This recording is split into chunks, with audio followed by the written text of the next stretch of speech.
The Tour de France has turned south away from Paris. It's looking for Mont Ventoux. It'll find it tomorrow, and today it's an undulating stage to the beautiful scenery of the Ardèche. It's a long, hot day in the saddle of 111 miles. This man explaining the ups and downs of the Tour de France. See how it all happened earlier today. The rollout down at the start of Bourgoin-Jallieu. The yellow jersey firmly on the shoulders of Alberto Contador. Now Contador getting ready to see whether or not there would be rapid attacks from the gun, but on this occasion I think because of the heat, a slightly gentle rollout past kilometre 0. Took about 9 kilometres to start getting the riders away, and this is the skill Shimano, Thierry Dupont, who just gets up to the front and snatches the 4th category climb, the Côte de Coulin. David Loosely and Igor Martinez taking their places.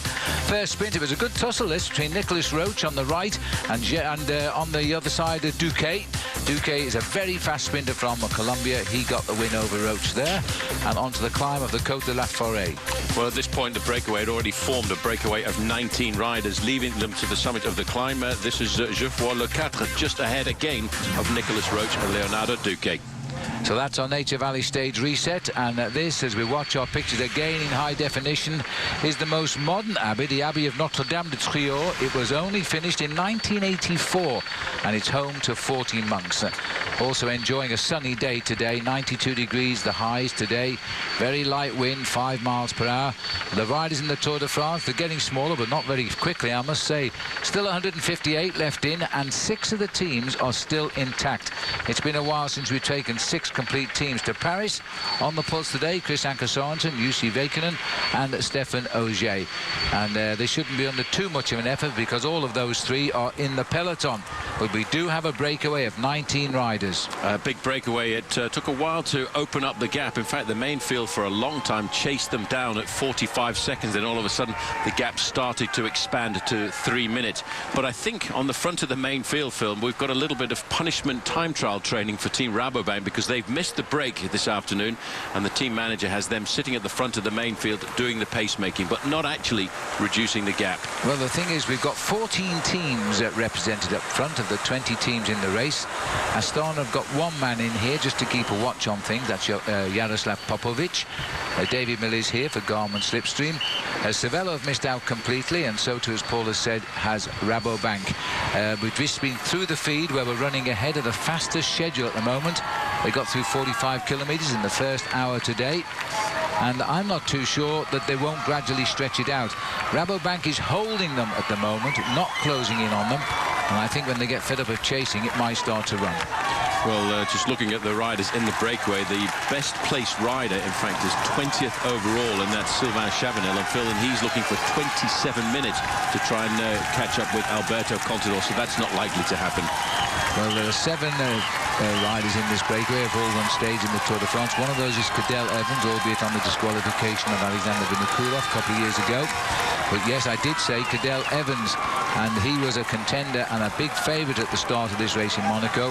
He lost contact really in the team time trial with his team Silence Lotto on stage 4, and he's never been involved since, and he's lingering now nearly 40 minutes behind Contador. Well, apparently this morning he came out really wanting to race, and his team manager said get in a breakaway, and he's got in that breakaway, so we'll see what happens. He seems to be getting his head back into gear because I think he's been quite depressed by the situation all 3 weeks of the Tour. Well, if the breakaway does survive, Phil, he's got a very good chance of getting himself a victory because there's a very nasty 2nd category climb at about 20 kilometres to go, and that would be a great launch pad for somebody in that leading group of 19 riders to get clear to the finish.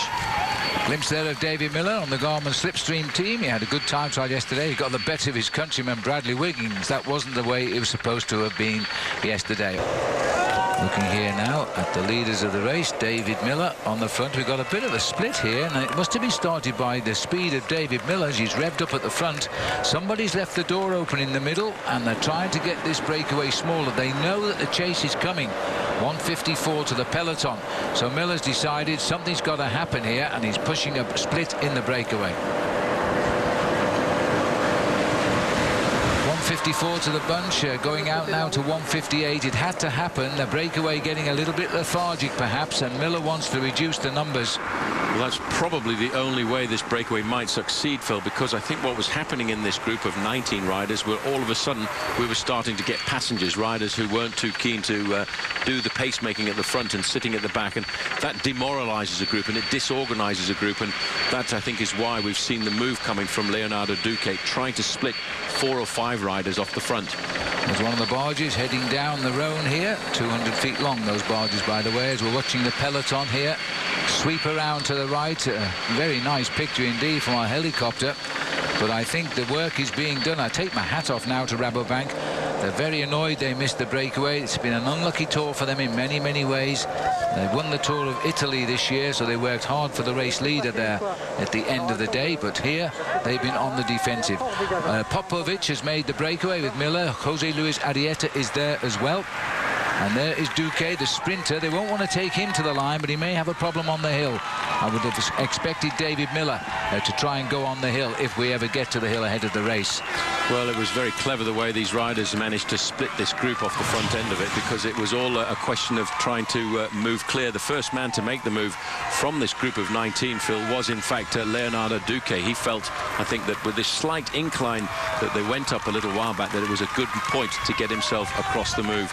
He was joined pretty rapidly by Leonardo Duque, and they formed a 2-man group off the front, and once they saw that it was dangerous, Jose Ivan Gutierrez came charging across the gap, and that's him in the black and red jersey there, and he in fact saw that this was a good point to reduce the size of that breakaway and make it into a much more manageable workmanlike group. Well, Case-Dupont got the 3 top riders in this breakaway, and it's up to Jose Ivan Gutierrez now to do something here. Leonardo Duque is the Cofidis sprinter. Jose Luis Arrieta, AG2R, Miller and Popovic have got themselves about 11 seconds on the rest.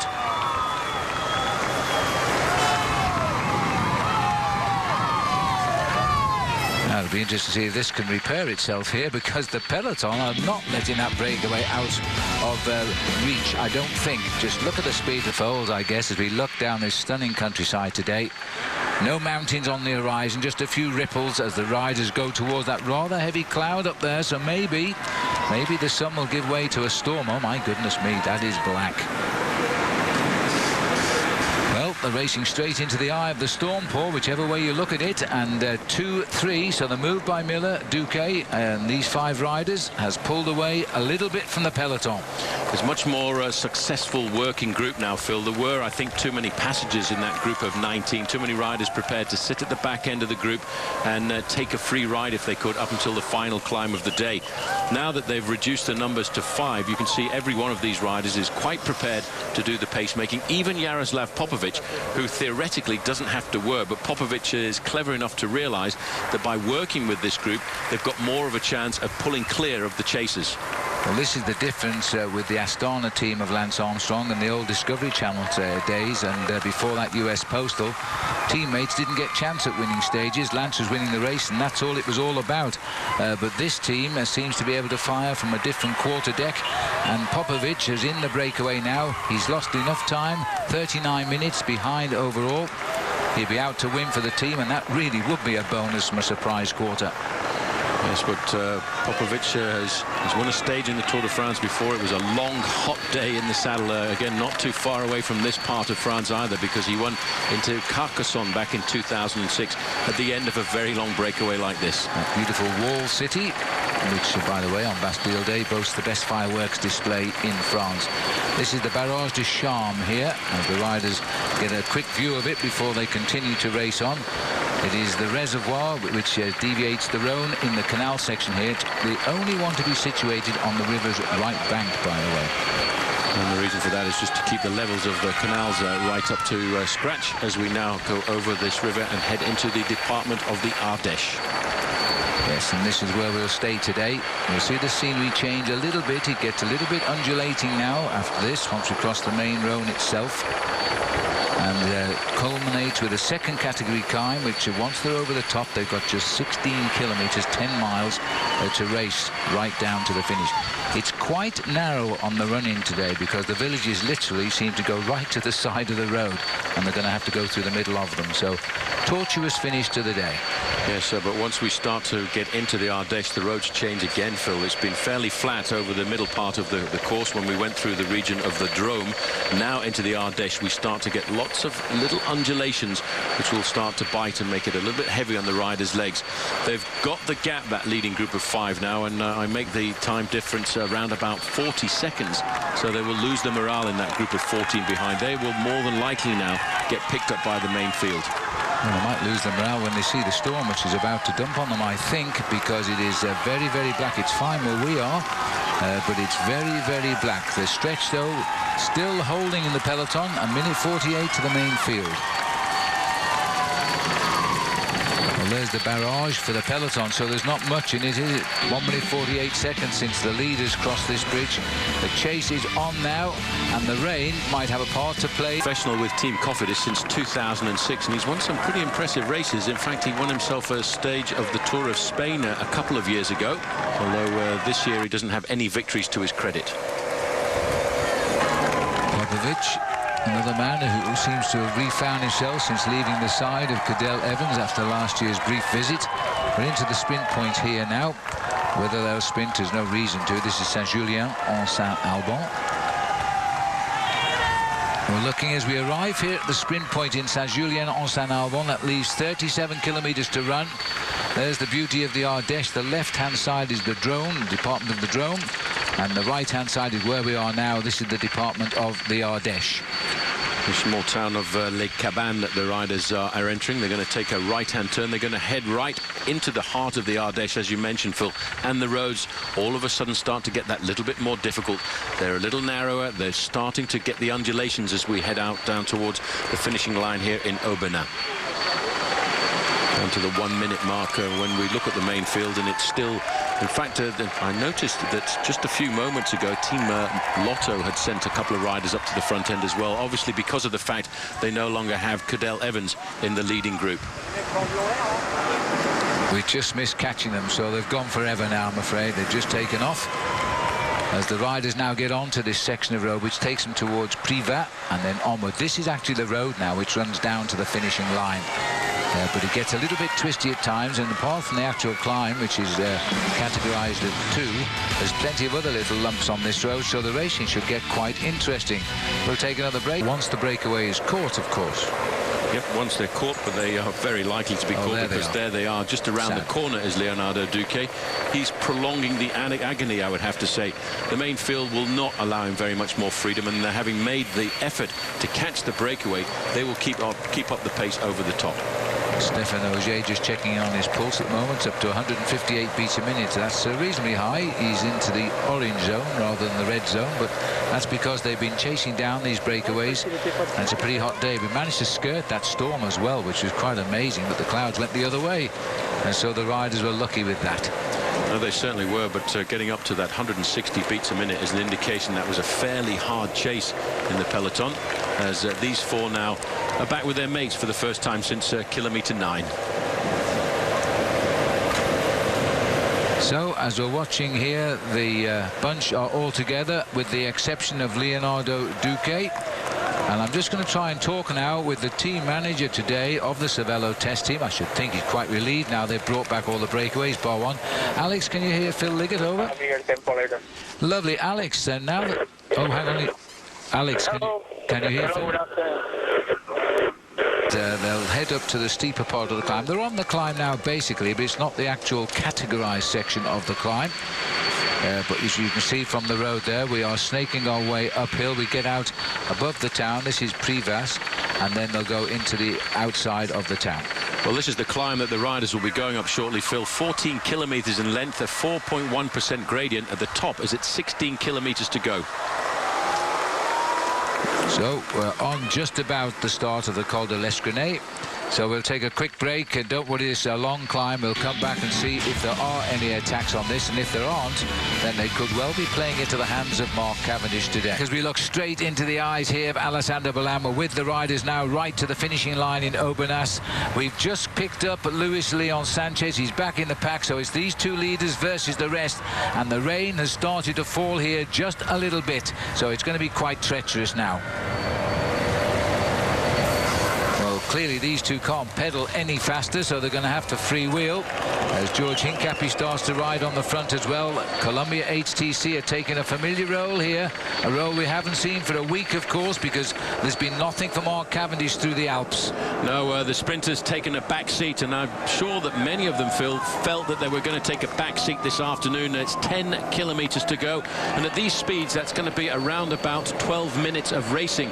Columbia on the front, they don't want to give everything out just now because they know they've got to control and still conserve a certain amount of energy to lead out the sprint. Trying to get himself onto the wheel of Mark Cavendish is Thor Hushovd, the leader of the green jersey points classification. Now, if Cavendish can start to get stage victories today, then we are looking at the race for the green jersey being back on. We are just inside 10 kilometers from the finish. The two leaders on the way down, and still the world champion Alessandro Ballan doing most of the work here. Laurent Febvre is the rider with him, but the chase behind they're trying to regroup, and they're running away, I think, from that little rain shower. The roads are a bit drier here, and there's no rain at the finishing line, so the gods may be on their side here, because they'll have enough problem with the tortuous approach to the line on narrow roads with a peloton like this. Well, Columbia HTC doing the pacemaking on the front. It's Tony Martin, Maxime Montfort, George Hincapie. Behind them it's their sprinter Mark Cavendish, but sprinters are lining up behind the man from the Isle of Man, Mark Cavendish. Behind him is Hushovd. Behind him is Gerard Cholik. Very fast men. This is going to be a real royal sprint on a day that we did not expect it. Well, they look quite a long way behind there, as we could see over the shoulder of the two leaders. They're going to look as though they feel anyway they can hold them off here. Umbrella still up on the street corner there. A rechange at the front here. They're having a bit of a shuffle, and these are one of the narrow streets here, so they've just got to watch themselves through these towns now. This is Milram at the front. Linus Gerdeman's got himself onto the front for Milram, and the Columbia HTC boys are also all here. George Hincapie into second wheel there. Remember, this is the man who has a suspected broken collarbone, still riding his Tour de France for Cavendish. 15, 16 seconds. It's still stretching out for the two leaders. A little bit of panic now starting to appear in the faces of the teammates of the sprinters as they realize now this is a fast run to the finish. And when everybody's going downhill at 60 kilometers an hour, Phil, it's very difficult to actually nail down a gap. Ballan is trying to squeeze every inch out of this course right now as he pedals as far as he can, and then he gets to freewheel and lowers the streamlining comes in. And I'm not too sure, but I haven't actually seen Laurent Lefebvre do any work in these last few minutes. It's all the world champion. Well, the world champion is a class act. He's got big power. He won the Tour of Flanders a couple of years ago. You know, throughout his career, Phil, Alessandro Ballan has only ever won 9 professional bike races, but they're all pretty big ones.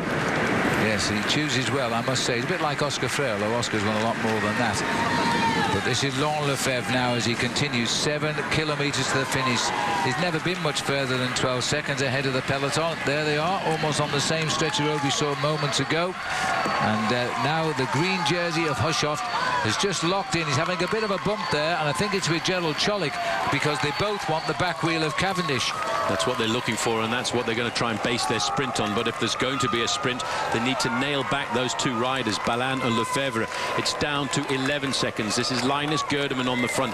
A man like Linus Gerdeman and George Hincapie, they don't think about any personal glory at a moment like this. They've got to keep the body hurting for as much as possible and look up the road every now and again to try and judge the difference in gap between themselves and the two leaders. And that is their prey, and that's what they're looking for.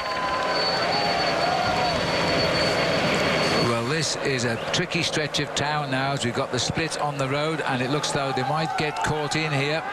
Well, as you know, we've got a camera in a Cervelo team car, so let's hear what they're saying.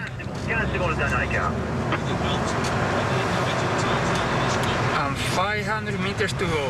500 meters to go to the finish line. Is a big corner big corner going to the right. Big corner going to the right. And the last 350, 400, 350, 400 meters, he goes a little bit up, but not much, only a little bit. Yes, well, that's Alex Sanzega there telling the team, which is Hushoff's team, about that nasty turn to the right, and it is sharp and it is quite narrow, and the riders are going to hit it very quickly. Well, still a lot of work being done. There's nothing in it at all. They're a little bit worried, Paul, about the right-hand turn at about 500 meters to go. I think they should be, because it looked narrow enough when we approached it in the car this morning. A little rise as they go through the town before the turn as well, and quite narrow. As they go under, 5 kilometers to go. The two leaders, we pull back. There is the pack.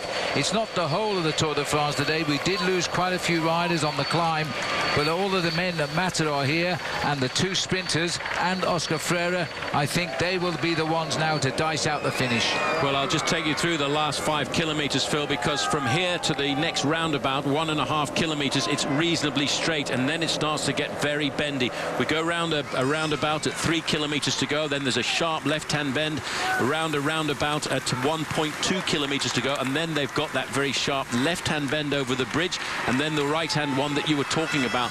But strangely enough, it is a very good finishing straight of around about 250 meters once they've taken the last sweeping right-hand bend. Well, there's a huge crowd here too, all straining on the barrier at the moment to watch to see who comes up here first.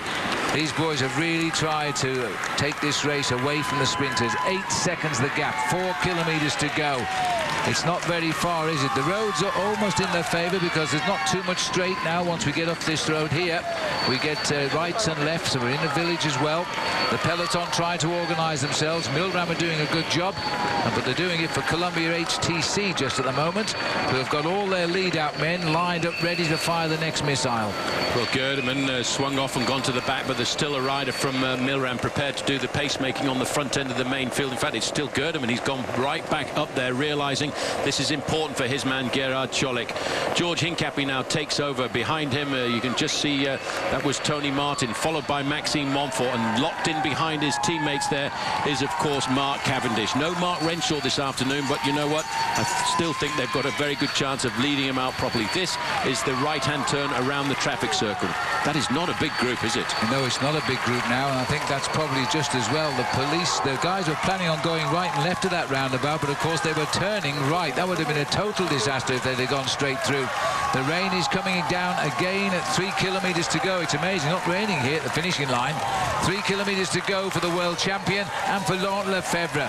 They've dangled right in front, but they're beginning to panic a little bit here now. They want to finish this off. Well, they certainly do. They've come to the part of the course now, Phil, which is going to start to suit the riders at the front, because there you can see the two leaders going around the corner. They can take the risks going around here, where in the main field it is very tricky. It's not very much at all. It's not much more than 3 or 4 seconds, but you can see the power of Team Columbia. They're in fact starting to open gaps all the time. They're not completely organized. Cavendish is still in 4th place, but Columbia still have 3 men to lead out the sprint for Cavendish, with Hushoff in the green, locked into the slipstream of Cavendish. Well, they've made that left turn safely. They're slightly uphill here, and they'll bear slightly to the right as we look at the television. There are the two, and they're still holding that gap, which it means that the sprinters here, or the teammates of the sprinters, are going to have to use a lot of energy up just to close this gap down. Alessandro Ballan, all of a sudden, after 3 weeks, is beginning to look like the world champion he is. Well, he is a class rider, but I'm not sure that he's going to survive here this afternoon, because there's big organization on the front end of the main field, and it's coming from one squad at 2 kilometers to go. 2 kilometers to go now for these riders as they head towards the finish, and they are flat out. These two riders are still hanging on. They still have a moment to dream, but George Hincapie is about to spoil that dream. The rain is at 2 kilometers now, and it's still not raining here. Well, it's still dry in the finishing straight as we can see the motorbikes coming along here. Alessandro Ballan makes one final click to try and get himself away from Laurent Lefebvre, but he's not going to stop the inevitable, because there is big George on the front, docking and diving, nodding his shoulders a fraction, trying to find that little bit more energy to nail back a man who he knows the reputation of, because he's won the Tour of Flanders. Here is a right roundabout, and then once they go over this, they've got the nasty bridge. Somebody's taking a shortcut there. That's got to be Oscar Freire. He's the only one that would do that as he went across the roundabout. I'll give him points for that, for staying upright. It was the quickest way, fortunately, Paul, but there is the catch at 1.2 kilometres from the line. George Hincapie's done his job. He has now moved out of it. Julian Dean, by the way, for Garmin, is now trying to lead Tyler Ferrer as well to the line. This is now going to get a little bit rough on roads which are glazed with water here. At 1 kilometre to go now, and they've still got the flick up towards the finish at 500 metres. Well, this is an amazing day. Of course, you've got all the leaders of the overall classification in this group, Phil, but I never expected to see all of the top sprinters present and correct as they're now looking and searching for the Flamme Rouge, the red kite. Cavendish is still up at the front. He's in second position. That's a long way to go from here. On his wheel there is Hushoff. Behind him at Ciolek. A little bit further back, you can see the orange jersey of Oscar Freire.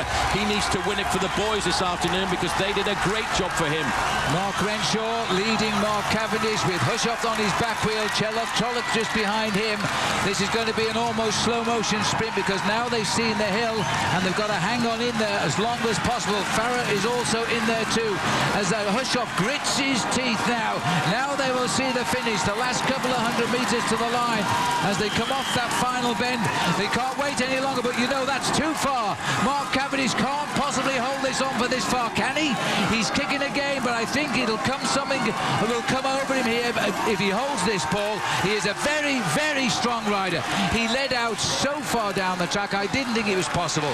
There's no one can touch Mark Cavendish with a win like that.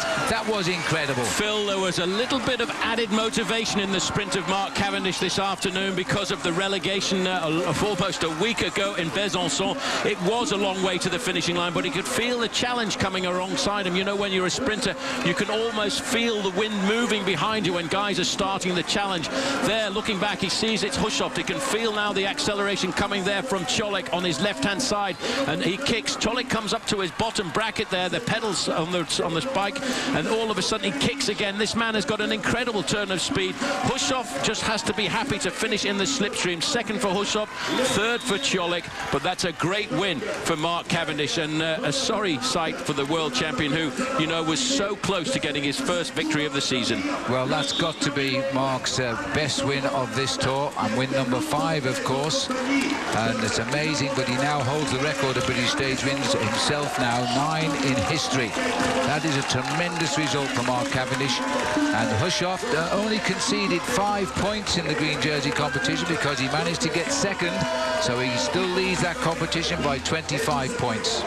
But this man really tried this afternoon, Phil. Just look at that. He pushed himself so far into the red zone to get himself that victory.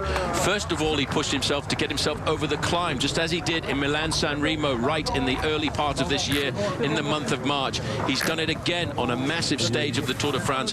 The two men are second and third behind him there are the two men who have said, we can beat this man, but they couldn't today. Well, I don't believe he's possible to beat now after that finish because they had to let him go early because they run out of lead-out men, and to hold him all that way down the straight, those two strong, much more mature riders couldn't get near him. Absolutely tremendous win, this one for Mark Cavendish. Looking a little bit further back, you can see the damage that was done, and some good riders. Sergio Paolino coming into that group. There's Mick Rogers. He won't even know yet that his own teammate was first across the line. Well, we're already stage result there now. Cavendish beats Hushoff, Ciolek and Greg Van Avermaet, the Silence Lotto rider.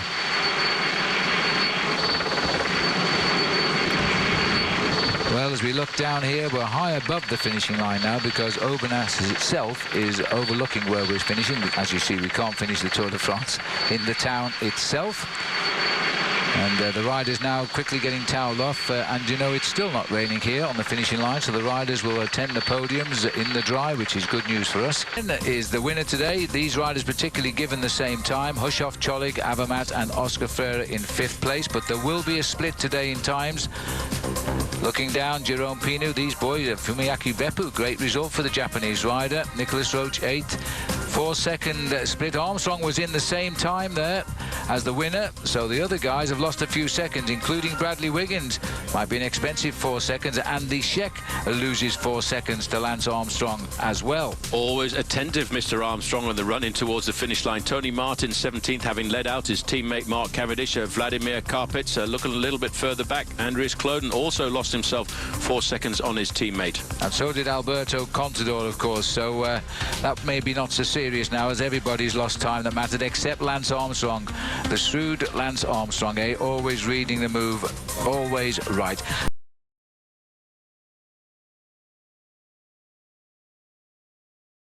Destiny for the 156 riders in the Tour de France, Mont Ventoux, and the winds are gusting on the summit at 70 miles an hour. It hasn't stopped the crowd going up there, but it might slow down the riders as they race up to the top.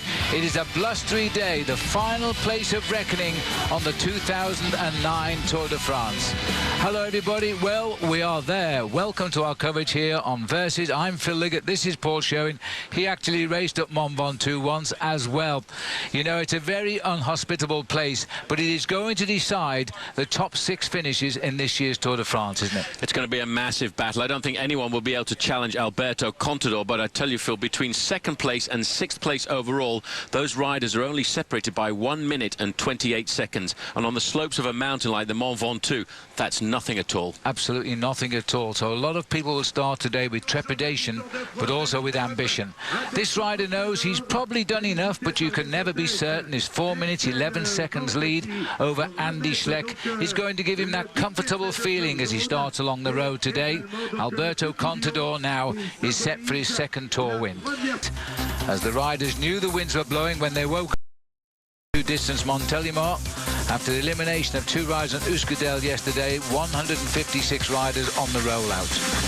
I think you can almost see the trepidation in the eyes of these riders, despite the fact that they're sheltered behind sunglasses. A slow rollout, but very quickly after the start, once they pulled in, it was Team Astana right to the front, going to set the pace-making over the first few kilometres. So as they got to the first climb, which came after only 14 kilometres, this is Albert Timmer who's on the front here for Skill Shimano, and Kuzinski and Garate went over in that order. There was 13 riders in the break at that time, but when we moved on towards the sprint at Les Piles, 48 kilometres covered, the breakaway was now 16 strong as they got here, with Samuel Dumoulin just leading the whole field over the line from the breakaway. A large breakaway with a lot of teams represented in it. The next on the appetite, the next thing on the menu in the afternoon was the Côte d'Aix, and this time it was Kuczynski who decided to jump clear of the rest to get himself maximum points. When he got to the summit, he was just slightly ahead of the rest of the group, but he did wait for them over the top. So that's our Nature Valley stage reset, and now we can go to the live action here. It wasn't very long ago when they crossed over the Pas d'Aix. 101 kilometres left to go then, and we're now 85 kilometres from the finish. Of course, with the last few kilometres the most arduous of the day, and some might say of the Tour. We were very concerned that none of the installations could be put in place at the early hours of this morning because of the strength of the winds. When they had the Tap de Tour here a few days ago, it was a hot 33 degrees, which is just under 100 degrees Fahrenheit, and everybody had a wonderful day with no wind on Mont Ventoux. Not so today. It is howling up there, and these riders are going to turn into it in the last 5 kilometres of the ascension. Well, the difficult thing is about a stage like the Mont Ventoux, Phil, is the climb is almost an hour in length for the men who go up it the fastest, and we will see huge chunks of time being lost. When the race came here back in 2002 and Richard Virenque was the fastest man to the top, he actually started 10 minutes ahead of everybody else, and Lance Armstrong failed to catch him by just outside 1.5 minutes. Well, they haven't allowed this group, although we're looking now at a lead of 10 minutes 8 seconds. That's the biggest the group has had. It started to reverse. It's going back up again.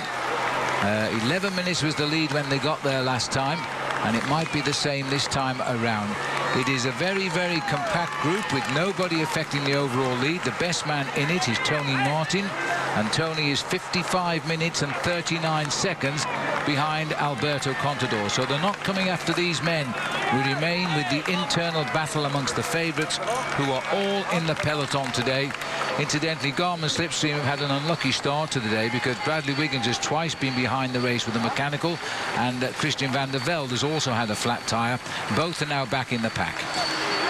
It really is a very strange Tour de France to have a mountain top finish within 24 hours of the finish on the Champs-Élysées, and it's a big scare, I think, for a lot of these riders, Phil, because they don't know. I don't think there's any rider in this main field who's been in a similar situation to this in previous years, because the Tour de France has never had a mountain top finish on the eve of the arrival in Paris. No, well, we're certainly going to have that now. There's no doubt about that. This is stage 20 of 21. Tomorrow it will be the Champs-Élysées and Paris. Today it's going to be the windswept summit of Mont Ventoux. These roads have been ridden, Phil, this week, because on Monday of this week there was an event called the Étape du Tour, where amateur cyclists and some professionals get the chance to ride a stage of the Tour. It's called the Grand Fondo.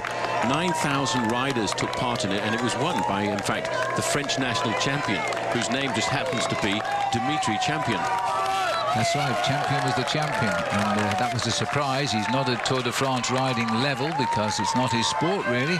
But clearly, he's a very classy bike rider. I'd be looking more at him if I was a team manager here in France. This is Samy Dumoulin on the front, the young rider, the small rider from Team Cofidis. He's been in the breakaway on a number of occasions. Also a teammate of Carlos Sassa, Hayden Rolston, the Kiwi on the front there, an Olympic silver medalist just from Beijing Olympics last year. A man who 2 years ago, Phil, probably thought he wasn't going to race anymore because he had a very strange heart murmur. And they've managed to figure out that it wasn't life-threatening. So he's come back to the top of the sport, and he's now on a big pro tour. Well, it's not a pro tour team, but he's on the Tour de France team. We're on the Col de Fontaube at the moment, which is a 4.7 kilometres climb. It's only fourth category, so it's not very steep. As we go across into the Vaucluse, we'll be briefly in the department of the Drôme, which is where we started in Montélimar today, and then we'll finish in the Vaucluse on the daddy of them all, Mont Ventoux. A lot of cyclists going in just about every direction around Provence this morning when we arrived here, all choosing where they would go and the best way for them to climb up to the top of Mont Ventoux. There are, in fact, 3 ways up the mountain that I know of. Some people say there are 4 different roads get you up onto the top. So we're looking here as they come over the top of the climb, and that is, I think it's Simon Spilak from Lampre who's just gone over the top.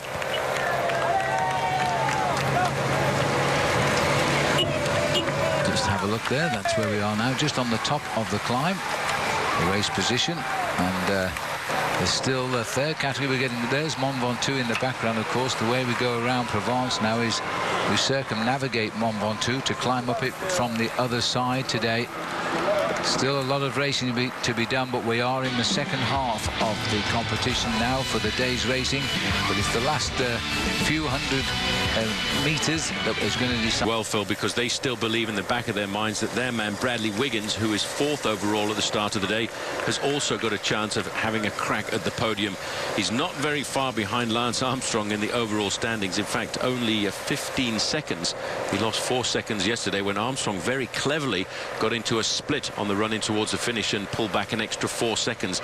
So attentive is that man to detail. And that was a difficult way into the finish, and that's why it split. That's what made Mark Cavendish's sprint victory so much more incredible, and will go down as his finest stage win of the 9 he's got in 2 years of the Tour de France. Quite incredible.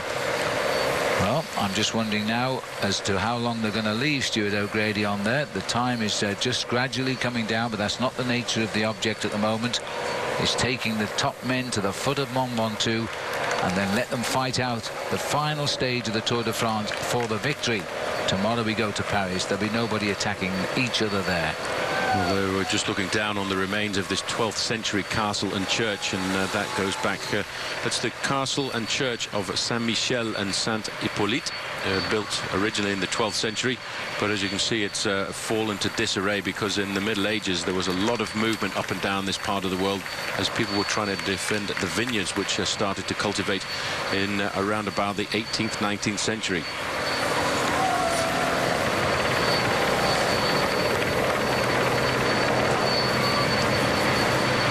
We're going to be treated to these stunning pictures throughout the day here. It is a very fertile region of Provence. as we tuck underneath the mountain of Ventoux.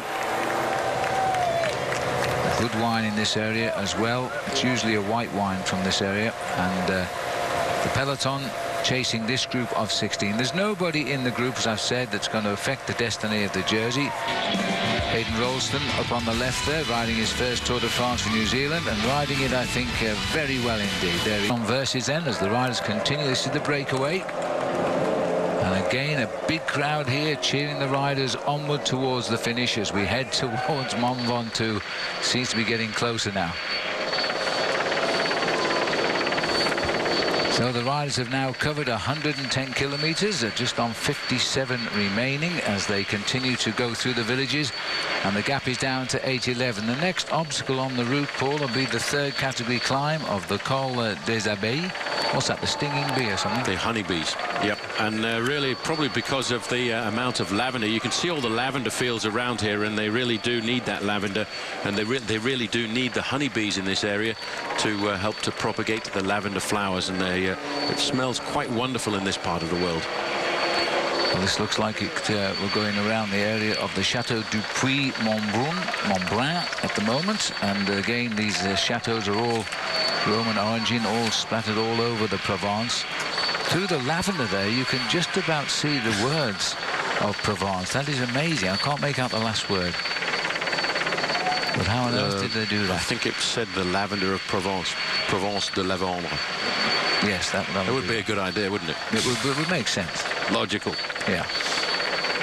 As the peloton just they're going right around the base of Mont Ventoux on the race route today to climb it from the backside, from the side we are sitting in the commentary box.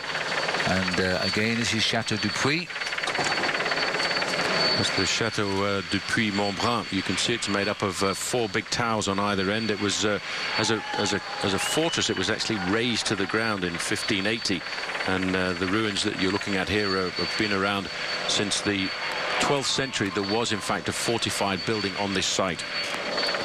And the belfry there, and I'm not sure we can see it, but it's the clock tower, is a well-preserved example of the 13th century military architecture. The old defence tower still possesses all of its warlike attributes there, so the riders have got no time to look at that as Samuel Dumoulin continues to drive in the breakaway here, holding at 8:05. But when we last had the race here, the leaders had 11 minutes at the foot of Mont Ventoux, and they were still all wiped away before the summit. At the moment, they're only giving them 8 minutes.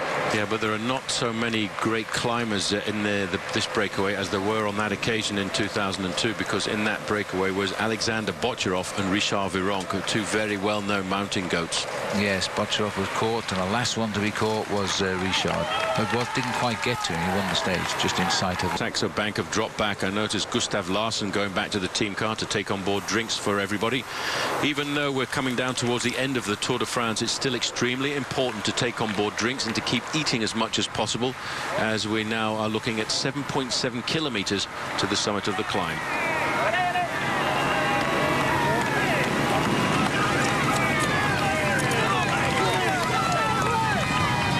8 minutes 24 seconds, the gap as they start the climb here. Just to remind you to take part in our Cadillac Ride of Your Life sweepstakes. Go to Versus.com/Ride of Your Life.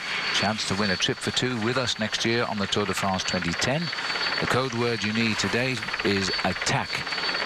And that's what I think 1 or 2 riders feel they must do once we get to Mont Ventoux.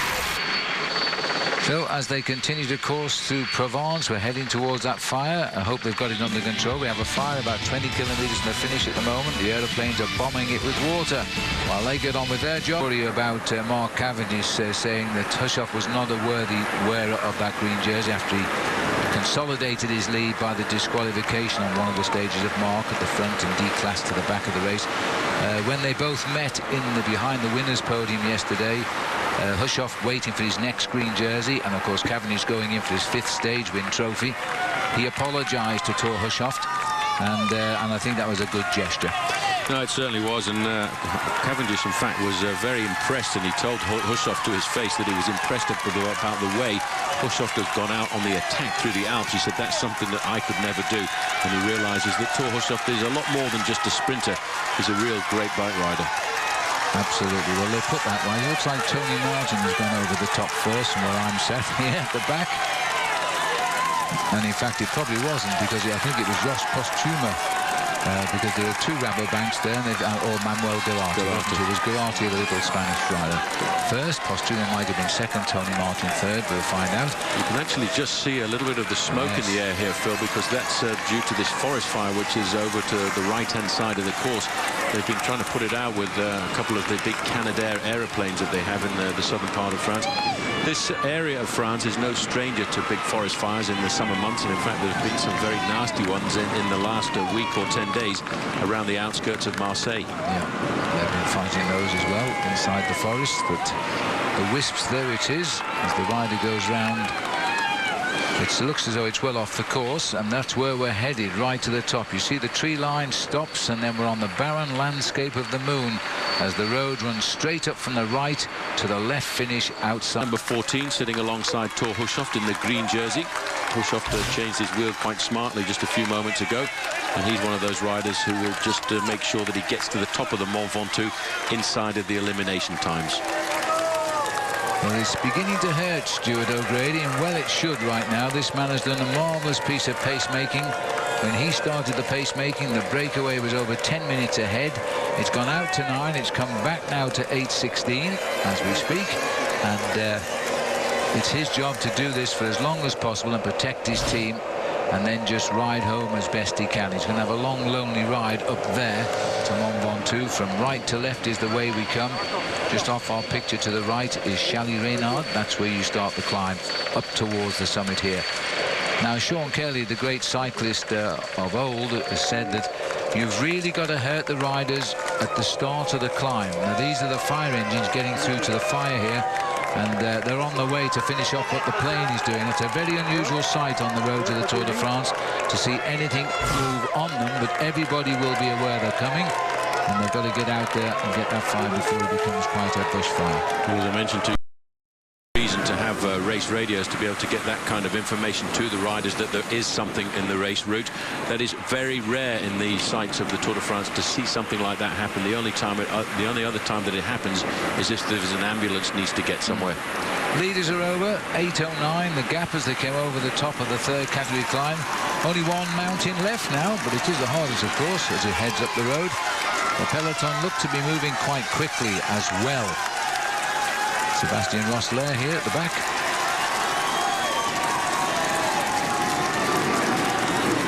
We're looking at the peloton here now as they head towards those convoy of fire engines which are heading towards the fire, so they also will have to be made aware of this as they're going to come along the same road on the left-hand side, the same way the fire engines are coming, but they will get plenty of warning.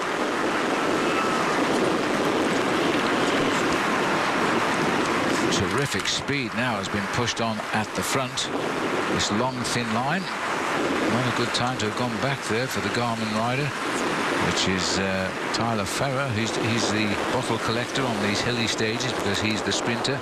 He'll be looking to go head-to-head with Cavendish tomorrow and try and win the last stage of this race in Paris. Well, they've been pulled out into a long line now. All of Astana have replaced Saxo Bank. The order has gone out, given by either Armstrong or Contador, and I would suggest Armstrong to ride. Now, speaking of Lance Armstrong, what drives your inspiration? Well, for me, it's Lance Armstrong coming back from Cancer to Tour winner. So let's look now what drives your inspiration, presented by the hot top of the climb. It was Garate who went over in first place. Tony Martin was second, Postuma third. Michael Delage got 1 point for fourth. And Astana now have really sliced into that lead with that sudden charge over the top of the Col. They pulled it back inside 8 minutes. So that breakaway will be swept away off the mountain somewhere along the slopes of Mont Ventoux when the infight starts to decide the Tour de France. Well, this is life at the back end of the main field. A lot of these riders, Phil, are just thinking about getting through the stage. 32 kilometers or 20 miles left to race. 7:51 is the gap. Astana have decided now to drive at the front, and the gap is coming down quite rapidly.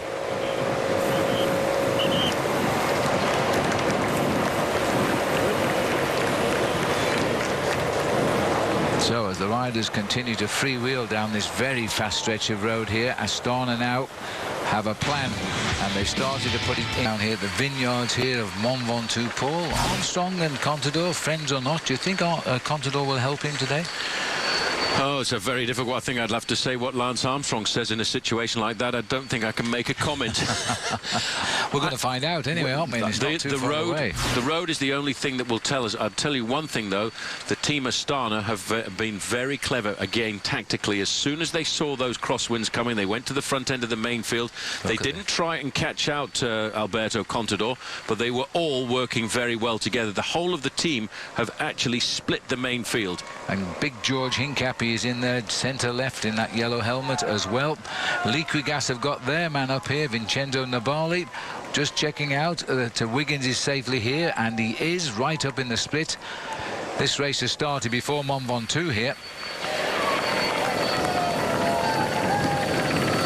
Just looking down there now, the speed of Astana. They've read the wind swung from tail to cross, and if our camera pulls back, you will see they've split the peloton here with some fine aggressive riding. Look at the size of the field now. This has happened in 1 kilometre. Well, Johan Bruneel almost predicted this. He said that the most difficult part of the climb may well be the lead up to the climb because of the crosswinds that are blowing in this part of the world, and I could smell this happening with Team Astana. All of a sudden they went to the front end of the field, they assumed control, and as soon as the road was in the right direction, as soon as the wind direction was in the right direction, they put the hammer down, and bang, the split happened immediately. Well, providing there's none of the top 7 riders missed that split, the peloton here might just drop off the back right now. 6:51 is the gap as they start the real race for Ventoux.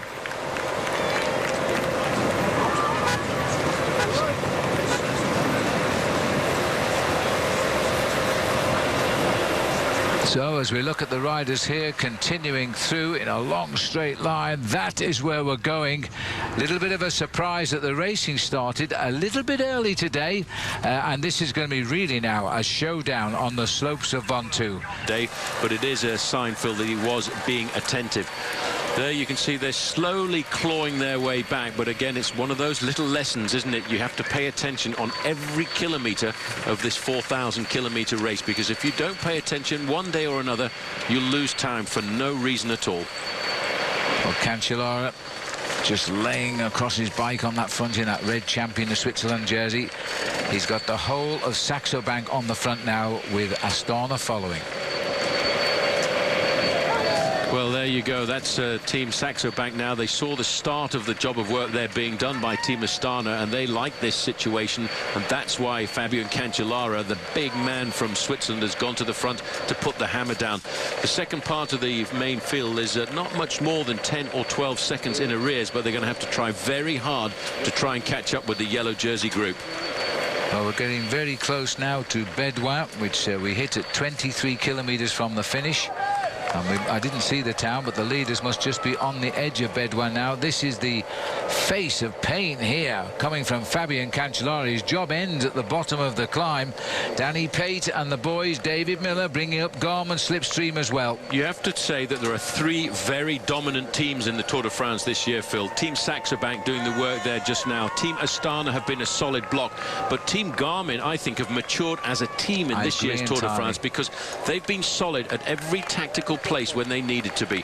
That is the tête de la course, the head of the bike race. That's what they're looking for now. The 16 men are entering the small town of Bédoin.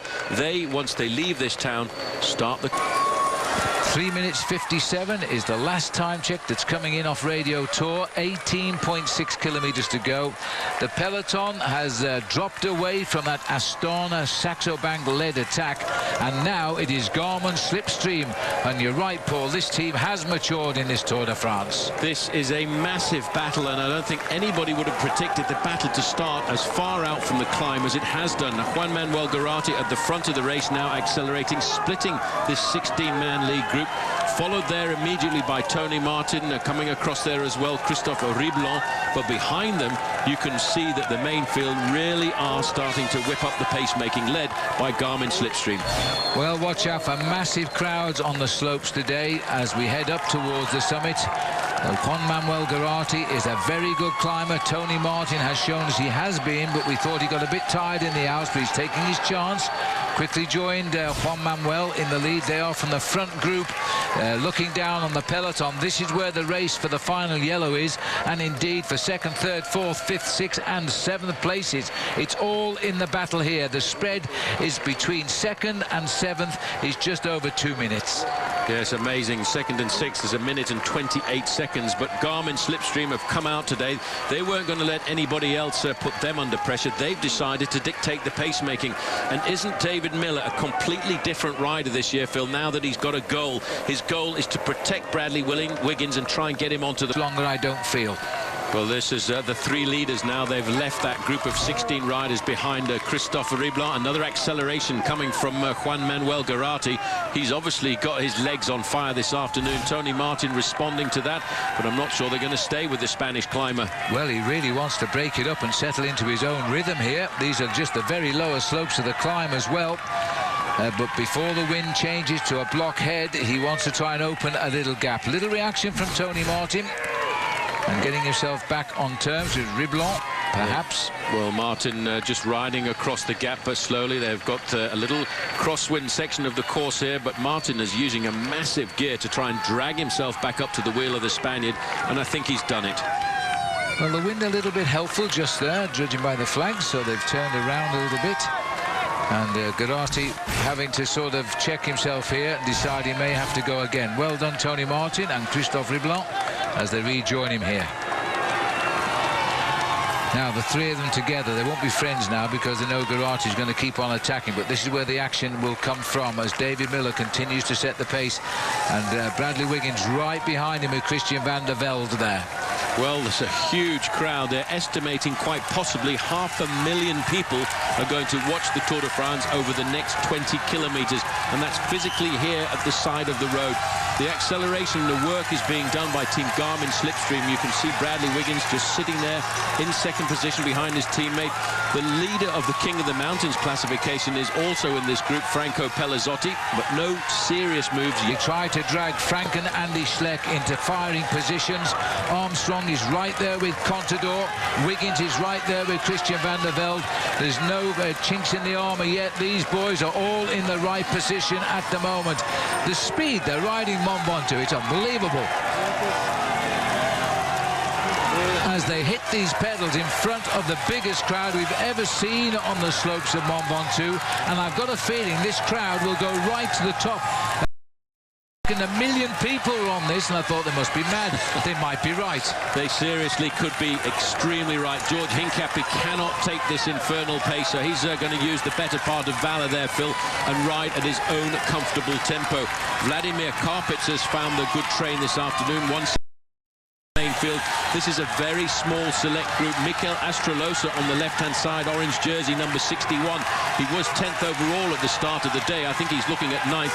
Actually, there's a Française de Jeu over on the other side, and Christophe Lemervel may well have made the good train. Well, I think he's the only one that would still be here, unless it's Sandy Cassar, but we'll do our best to identify them as they come at us. But right now, it's Saxo Bank versus the rest, as they try to keep the tempo high and maybe launch Andy and Frank Schleck to put Luxembourg second and third overall in the Tour de France. I don't think it's possible to take the final yellow jersey away from Contador, not with a 4-minute margin and about 14 kilometers left to ride here. Still Garate, Martin and Riblon up ahead, by the way. There are cameras waiting for the move to come from this peloton. Number 17 is the revelation from Belgium, Jurgen van den Broek, on Cadel Evans' Silence Lotto team. I don't think Cadel has made this split for sure. Chris Anker Sorensen on the front, followed by Nicky Sorensen, followed by Sergio Paulinho. These are the workers. Just looking over there, 106 is the rider from Française de Jeu. So Christophe Lemervel, 9th overall at the start of the day, Phil, has still survived, and he's still in this group. A rider from Garmin Slipstream has disappeared from the group, though, and it is David Miller. But I'm not surprised after the job of work he did over the opening kilometers. A job done, and and that's it. You ride to your limit, you hold it there, and then when you can't do it anymore, you just drop away. This is Anke Sorensen just on the front now. It's his turn to do a Miller, if you like, for his team, Saxo Bank. It's getting a bit difficult to pick the riders out from the crowd. Thank heavens the crowd haven't got numbers on as we head up to 10 kilometres to go with the front runners. They're absolutely flying at Mont Ventoux at the moment. I know they've got a little bit of helpful wind, but we'll swing around by Charlie Reynard for sure. Well, there's a three-man leading group, and this is it. Juan Manuel Garate, their former champion of Spain in the road race. Christophe Riblon in the white jersey of AG2R, and riding on the front, the man we expected could possibly have got himself into the top 10 was Tony Martin. But this is where the action is. This is where the Tour de France will be decided from this group, because this is the group of top contenders. And I'll tell you one thing, Phil, I didn't see any pain on the face of Lance Armstrong. He's still holding his rhythm, concentrating. So too is Contador. I've only noticed actually Andy Schleck, but they're both there. Wiggins also is looking quite cool. They're all waiting for what they know will be the final showdown. There's not huge time gaps between them all. Only the leader and the rest of the big time gap exists. So Contador is happy the way this is going. He's got everybody under his wings, and at 10 kilometres to go, as it will be shortly, can't get 4 minutes then. But the riders now, as they climb this hill, is such an incredible speed. This is Sebastian Minard, who is about to lose contact. There is the mountain slope. We're off to the right when we make our final approach, but we're not above the tree line yet. And when we are, look how long that road is. And once they climb out of the tree line, don't forget that's when they'll start to get buffeted by these winds, which are between 20 and 30 kilometres an hour at this point. But when we get a little bit further up the climb, we're looking at maybe 50 to 60 kilometre an hour winds. 3 minutes 16 from these riders here right down. There's another view as we come up from the bottom of our picture here, not the left-hand side, as the riders climb up to the summit, up to the weather station. Looks a bit empty because all the installations that bring the Tour de France to the world were sitting 35 kilometres away and commentating, and it's a very bizarre feeling looking out the window and seeing moving traffic rather than closed roads and people waving flags. But anyway, Minard looks as though he's losing contact here. I'm not surprised. They're flying on the slopes of Mont Ventoux today. How do they ride this speed up a mountain like this? Well, Nicky Sorensen, job done. He is now swinging away from the front end of the main field. His job done for the team. He's made it as hard as possible, trying to set up a possible attack by Andy Schleck and brother Frank. Leaving now just Chris Anke Sorensen, followed though there by Sergio Paulinho, very solid rider from Team Astana, Olympic silver medalist in Athens, behind Paolo Bettini. Look at that, Paul. 1, 2, 3 in the Tour de France, 1, 2, 3 in our pictures here. Contador is first, the left rider in white is second, Armstrong sits third. Will that be the order in Paris, I wonder? Andries Kloden sitting behind Alberto Contador, the German rider who lost the back end of the train on the road up to the Col de la Colombière, and the possibility of this team finishing first, second and third. But that all still could happen this afternoon. But the way Saxo Bank are riding, I don't think their men Frank and Andy Schleck are in bad form this afternoon. They're just waiting and biding their time to launch a vicious attack. Well, that's Albert Timmer coming back. He was in the breakaway as he takes a good look at the faces of the riders he's never seen from the front on a mountain before. To see just how hard they are climbing this mountain. It is now with their jerseys flying to the wind as they climb Mont Ventoux. The next banner they will see will be 5 kilometres from the summit. It's still a little way yet, and it looks as though Tony Martin has refound his legs, which took him through the Pyrenees with such success. Well, he's just setting the tempo. It's his own pace. He's there's attack. Hill started. Frank Schleck there, Phil, covered immediately by Lance Armstrong. That's all Armstrong has to do, is follow Frank Schleck, because if he can hold Schleck, then he'll be somewhere near the result at the end of the day, and he will hold his third position. Well, that was the first move by Frank Schleck. He's not created the distance that he wanted to, and immediately Armstrong was there.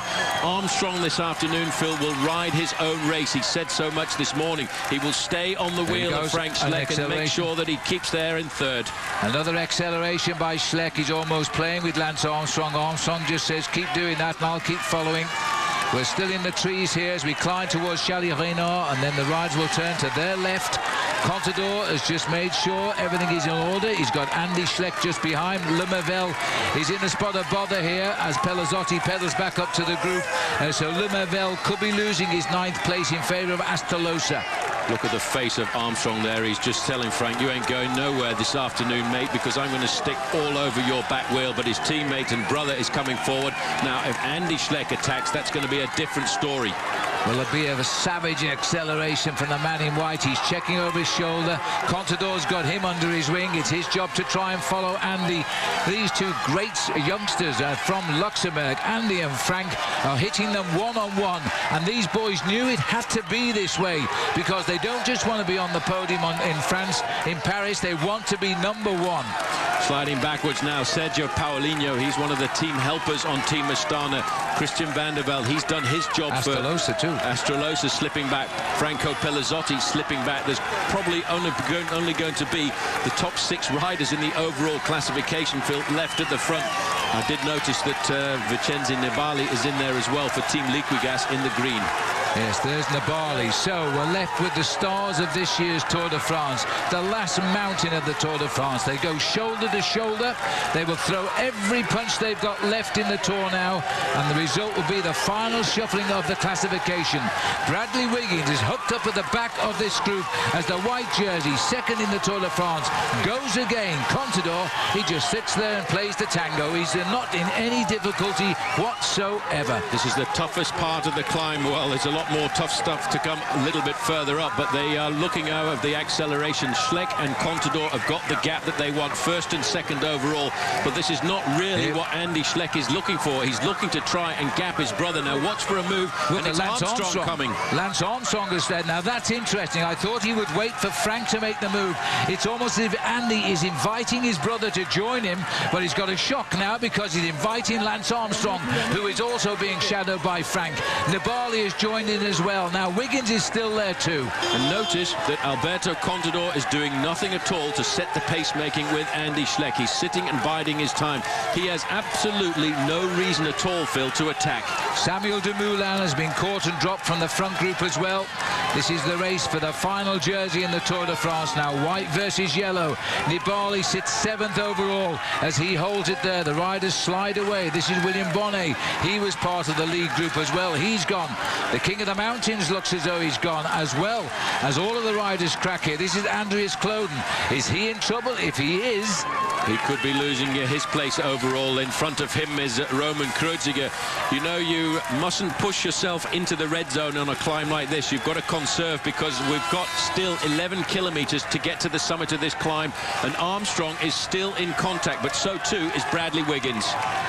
well, this could be good news for Bradley Wiggins if Andreas Kloden has cracked, because he needs to stay clear to consolidate his 4th place overall.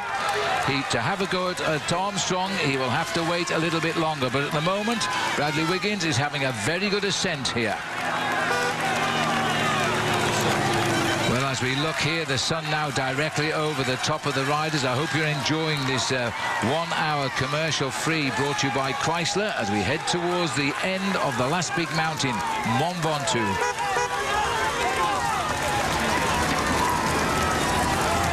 And another attack, this time one of the best climbers in the world, if not the second best climber, because the first best climber is right behind him. Contador has to do nothing except follow today to win the Tour de France. He's trying to hold the attack of Andy Schleck, I think in favour of Armstrong. No, I think he's trying to pay back Armstrong for the help and assistance. There's the move now coming from Frank Schleck behind, but all over Frank Schleck's back wheel is Lance Armstrong. Armstrong is not going to let that podium position slip away from him. Frank Schleck to the left. He doesn't look so good to me, actually, looking at Frank's face. So Frank just keeps staring them out, as if he's trying to sight them out. He looks straight at the face there of Bradley Wiggins, who doesn't look to be in trouble. He had a rough ride on the Col de Colombier. They gave him the old 1-2, and he faded. But I think he's got his head back in gear now, and he's looking good. Well, coming back from the leading group, this is Michael Delage. All of those riders in that 16-man lead group, Phil, slowly but surely being overtaken by these men here. Now, this is a bit further down. There's Jürgen van den Broek. There's Roman Kreuziger. They are trying to ride themselves back into this race. The cars which were behind the breakaway being stopped at the side of the road.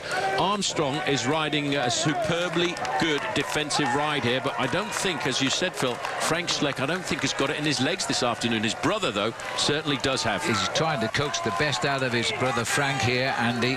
But what has happened is the pace has slowed again. They might let Andreas Kloden back into this. He was the other rider in those 3 chases. chasers. He might well get himself back into this group, and that'll be another card for Astana to play. This is Christophe Lemavelle, the rider on his shoulder, 1 second behind him in the overall. They're riding up the mountain together. There is the face of Lance Armstrong. That doesn't look like a tired Armstrong to me at all. It certainly doesn't. He looks pretty much in control of all of these attacks. I think there are only 2 riders in this group, Phil, that Lance Armstrong cannot go with. One is Andy Schleck and one's his own teammate Alberto Contador. But I think the 2 leaders in first and second place overall are doing their best to try and get their own teammates onto the podium. Well, Andy Schleck has dropped to the back of this group, and he looks a bit twitchy to me. There he is in that white jersey, and I think he's gone back there to have a word with Bro Frank, who's now on the front here, so wait for some acceleration from the back. Frank is going to have another go, and Armstrong dances. So Armstrong, no trouble to answer the acceleration. It might have caught Andy off guard there a little bit, but as we see the continuing riders drop away from the action, that was Perez from the original breakaway. There can't be many left ahead now. Frank Schleck, tempo riding. Armstrong marking Frank Schleck as all he has to do to hold his 3rd place overall. In case you've forgotten, these are the leaders on the road of the Tour de France today, and they're down to 2. Well, I tell you one thing, Phil, of the top 7 riders in the overall classification, only 1 man is missing, and that's Andreas Kloden.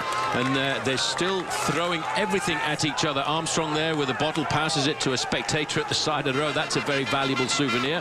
As you can see, this is Kloden slowly clawing his way possibly back into this race. So Kloden there now. He's recovering from that rapid acceleration. He might well be, if he's allowed to ride his own tempo, he could well join these, because this has become a tactical battle to decide the Tour de France. Contador's got the money in the bank. He's not worried. He'll win the Tour if he goes up. But at the moment, Contador, Schleck, Armstrong, Wiggins, and both Schlecks are in this pack. The only man they've caught out is Kloden, and he's only just behind. If this pace drops again, he's going to come back. The 2 brothers, Schleck on the left-hand side, are chatting away. What are we going to do? How are we going to get rid of Lance Armstrong? Frank saying, well, I've tried everything I've got so far, but maybe we need to wait till we get slightly closer to the summit of this climb. Well, they'll come up behind Gutierrez there, who looked to be enjoying himself. He'll be shortly passed by the boys, as these are the 2 leaders here. Tony Martin leading Garate, and looking good just now. They're hanging on to 2¼ minutes. Jürgen Vandenbroek there, the serious revelation for Team Silence Lotto. He's had a very good ride through the Alps, and he's riding fairly defensively on the slopes of the Mont Ventoux here this afternoon. 10 kilometers to go on a flat stage. That would be around about 12 minutes of racing. Today, it's going to be a lot more than that, probably closer to half an hour. 10 kilometers to go now for the 2 leaders, and Garate on the right and Tony Martin on the left. 2¼ minutes the gap as the battle to win the Tour de France is enacted just behind them. Kloden is about to make contact once more with the group of riders who are in the top 7 places overall in this Tour. Never say never in the Tour de France, but I'm afraid he'll go off again now, because the white jersey of Andy Schleck grits his teeth. This is a heavy attack. Contador, though, no pressure, looks over his shoulder. Where's brother Frank? And now he's racing for 2nd place here, because he can't shed himself of Contador, and he really would like Frank to go with him to try and get Frank up into that 3rd place overall. What he's trying to do is act as a launch pad for his own brother Frank Schleck. That's why he keeps jumping off the front of this group, waiting for Frank to respond. But look at Mr. Armstrong, number 22 there. He's seen all of these tactics played out many, many times before as he gets himself behind the wheel there of Bradley Wiggins. He wants to keep an eye on Frank Schleck to see if Frank Schleck has got it in his legs to attack across to this group of 2. The man in the yellow jersey, he's not going to help Andy Schleck at all, because he is trying to defend the position of his own teammate Lance Armstrong and keep Armstrong in 3rd place as this race goes forward to Paris. Frank Schleck has got to beat Lance Armstrong by 39 seconds if he is going to climb over him and onto 3rd place in the platform. And now it's Vandenbroek. He's having a little dig. They won't chase him. He's not really a danger. So they're looking at each other here. Wiggins is waiting for a move. Nibali is a little bit adrift of the field, so they can even give the man in the turquoise jersey the chance. But this field has become a battle for third place. Well, Roman Kreuziger has taken off from the group as well, Phil, because he could see that everybody was starting to watch each other. He knows exactly what's going on here. Jose Ivan Gutierrez is doing an excellent job there. He was in that early morning breakaway. He's been picked up by these guys, and he's now setting the tempo. Well, Armstrong has to concentrate on Frank Schleck and Bradley Wiggins. Armstrong is dropped to the back to keep an eye on both of them. Undisputably, these two are 1 and 2 in the Tour de France, and I can't see that changing at all. Who will finish third? We're talking of seconds across the spread, and now there's a move again, and I think that's Nibali who's gone. Well, it was Nibali trying to get across to his teammate Roman Kreuziger. Again, Armstrong isn't concerned about any of those riders. He's concerned about the man in the white jersey directly in front of him. Frank Schleck from Luxembourg starts the day in 6th place overall, but I don't think he's got the legs, Phil, that he had a couple of days ago on the slopes of the Alps. He just doesn't look that good, does he? Now, Nibali is looking for the best part of 2 minutes over the Armstrong group to claim third place, so he won't be reacted quite as fast as perhaps the others. This is still Cloden here, and again didn't quite get on. He was so unlucky. Andy Schleck attacked just when he was about to hitch up. Contador is doing nothing here except following wheels, setting himself up for a possible win.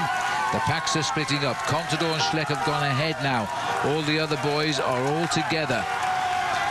Well, again, another acceleration coming from number 31. The rider sitting on the back there must be wondering what is he doing in a situation like this. Maxime Bouet, he was in that early group of 16 riders picked up by the heads of state of the Tour de France this afternoon.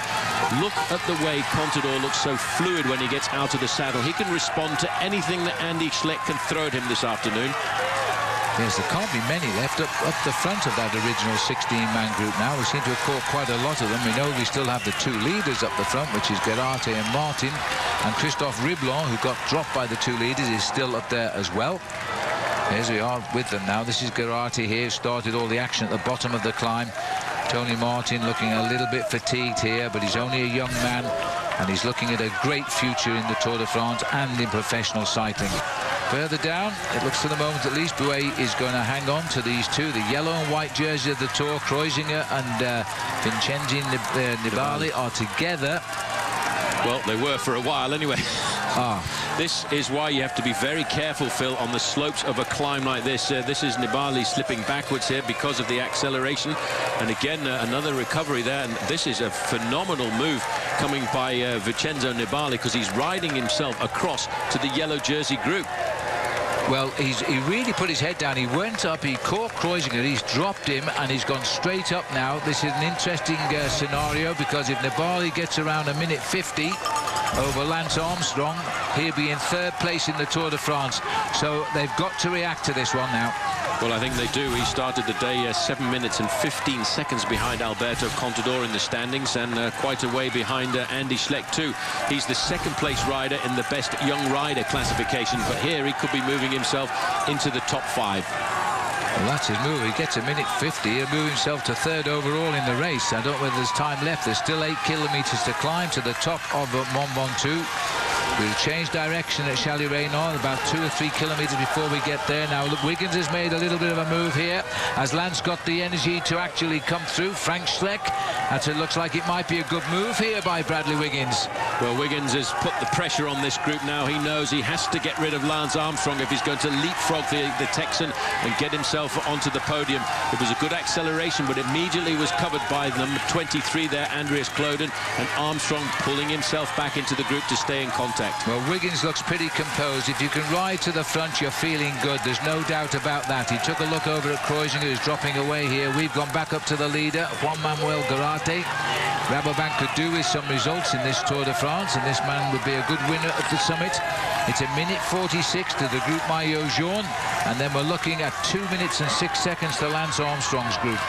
Well, this is a very strange situation that Andy Schleck, Phil, is finding himself in. He's finding himself in a position where he keeps looking over his shoulder to say, where is Frank? Where's my brother? How can I help him to get into 3rd place overall? He knows his own 2nd place overall at the start of the day is fairly solid. But what he really wants to do, he would really like to try and leapfrog his brother, number 36 there, Frank, into 3rd place. But I don't think he's got it in his legs. Franco Pellizotti, the king of the mountains, comes up just a little bit off the back of the pace, but I think he's climbing himself back into this at the moment. These people have been standing right on both sides of the road since we started the climb today.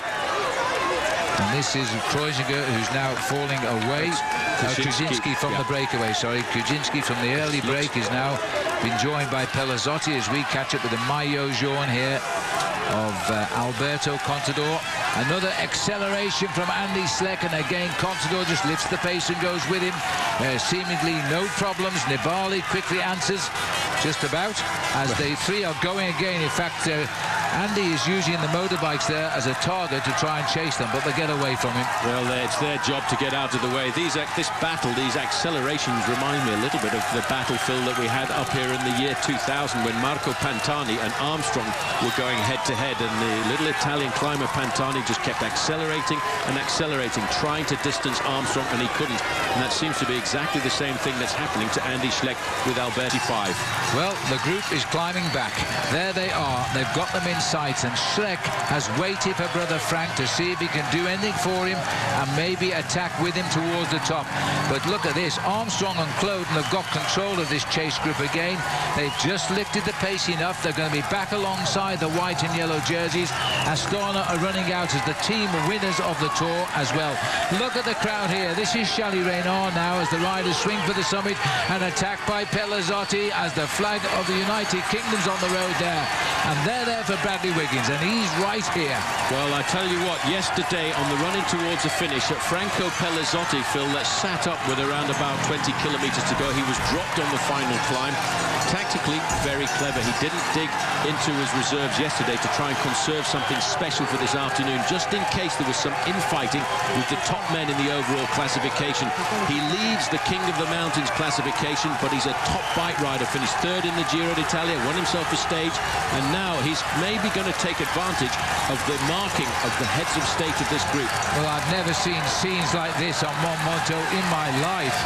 There are probably 600,000 or 700,000 people on the climb today. There's been a solid line from the bottom in Bedouin.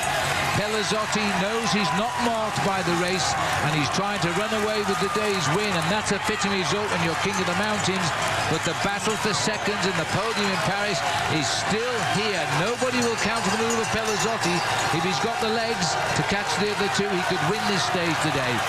Frank Schleck, he's going back to see if he can find out where Andy's going back to see where brother Frank is, to just try and figure out what's going on. Why can't you follow me on the attacks here this afternoon?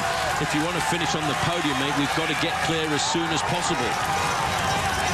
Well, these are the two leaders here, Tony Martin, and with him is Juan Manuel Garate. The fast approach now of the Polka Dot King of the Mountains winner, Franco Pellizotti, and the flags on the mountain here are for the United Kingdom. And with Mark Cavendish, Wiggins and Miller, we have had, we being the UK, a great Tour de France this year. The leaders are just inside 5 kilometres from the summit now. The battle for the podium is here. Elgin there has seen the opportunity of maybe getting himself a stage victory, but they're looking for a further 30 seconds, and he's riding away from the yellow jersey group. There is a lot of infighting in that yellow jersey group. They're all watching each other, all trying to defend the position at the start of the day. Again, no reason to chase Van den Broek. This is the battle here, and the longer it takes before they split it up, the less likely it is to change the overall classification. That means it'll be in favour of Lance Armstrong. Wiggins started the day 15 seconds behind Lance Armstrong. He needs to get 16 seconds to go over him. 5 kilometres to the summit. This very select group, the top men in the Tour de France, are climbing Mont Ventoux in front of an enormous crowd, and they're climbing it together. These are the two men who still lead. This man is coming fast and flying towards them, Franco Pellizotti. No, he certainly is. He's almost half the gap there, down to 1 minute and 20 seconds on the two leaders. He's ridden very sensibly over these last couple of days. Whenever he felt that he wasn't going to get himself any more points, he sat up and conserved as much energy as possible. I saw that yesterday when he sat up on the slopes of the climb towards the top, and he just rode down towards the finish line, lost himself 4 or 5 minutes, didn't care about that at all because he has no position in the overall classification, and for him this is a very serious move. the face of Lance Armstrong, who's come back to the Tour de France after a 4-year retirement. He's still riding as good as the best riders in the world. Next year, I think he'll be back to try and win this race again. He tried this time, but he wasn't quite race fit enough, I don't think. Well, Andreas Klöden is setting the tempo just in front of Lance Armstrong. There's a big confusion in front of them, though, because all of the motorbikes are being shouted at by the race referee. Get out of the way, they're telling them, and they need to, because this is setting up an attack for Schleck. Attack through the cars for Andy Schleck, so they better pull away quickly. Brother Frank this time has hooked up to the train. This is it. This is the one, all or nothing, as he paces his brother away. Now Lance Armstrong, Bradley Wiggins has got to react. Well, on this wheel there is Alberto Contador. Andreas Klöden has gone out of the back, but Armstrong was on the wheel of Alberto Contador, and I think he's clawed his way back into this group. There is Christophe Riblon slipping backwards, and Armstrong is right on the wheel of Contador and on the wheel of Frank Schleck. Thank you very much. Schleck looks over his shoulder, wry smile. They've jumped right into the slipstream of the train, and now the pace will slow again. Bradley Wiggins has never climbed like this in his life. Armstrong has, but he shows now 4 years on he can still climb like this.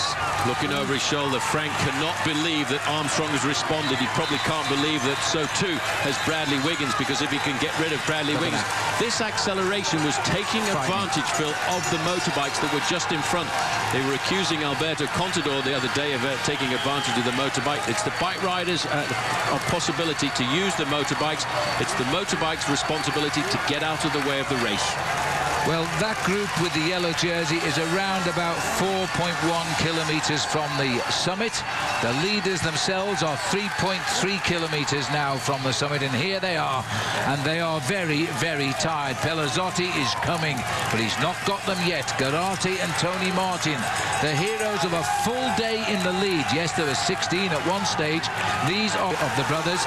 Armstrong, so familiar with that style of his, just out of the saddle, eases up on the back wheel of Frank Schleck. He decided at the start of the day, wherever Frank went, Lance Armstrong would follow. Well, Armstrong had that fixed in his mind, I would say, this morning, Phil, at the team meeting, that I will go wherever Frank Schleck goes. Bradley Wiggins is pulling himself inside out here, trying to stay at the top end of this race. He started, as you said, Phil, with ambitions of maybe getting inside of the top 20. Then he started to nurture ambitions of maybe getting inside of the top 10. Now he's hoping to stay in 4th place overall, and that's a phenomenal performance by a man who's got an incredible pedigree coming back from the track. And he's just easing off the back here. Just close your eyes, Bradley, and accelerate if you can. You are so close to the top of the mountain. The leaders have 2 kilometres to go now. 61 seconds is the gap. Lance Armstrong won the 2003 Tour by 61 seconds. We're now looking here at Armstrong sitting on the back wheel of Frank Schleck. He only has to hold him to finish 3rd tomorrow in the Tour de France. Nibali is still there. He sits 7th. Wiggins is losing ground. He's going to have to come back here, otherwise Frank Schleck might be dragged to it by his brother to get 4th place in the Tour. Well, Wiggins has pulled himself back. He's on and off this group, Phil. He is riding with sheer courage this afternoon. He realises how important it is to stay in contact with this group. Frank Schleck looks over his shoulder again and says, well, I don't know. I can't understand why we can't get rid of that grit. Well, he's tenacious, isn't he? Well, Bradley Wiggins suffered for just 4 minutes and 15 seconds to win Olympic gold medals, but now he's had to struggle for an hour through all kinds of pain. But he's learned to do that in this year's Tour de France, and he's risen through the ashes and he's hanging on. And this man knows he's hurting everybody, but all he wants to do is get his brother out of this group. Oh, the pain on the Ventoux, the pain on the face of Andreas Klöden, who sits in 5th place overall in the Tour de France, 1 place and just 2 seconds behind Bradley Wiggins. As the attack comes again, this surely will explode the group. Where does this man kick like that from? Yeah, where does Lance Armstrong get it from as well, Phil? Because he's right in there on the slope, on the wheel of Alberto Contador, and they've gapped Frank.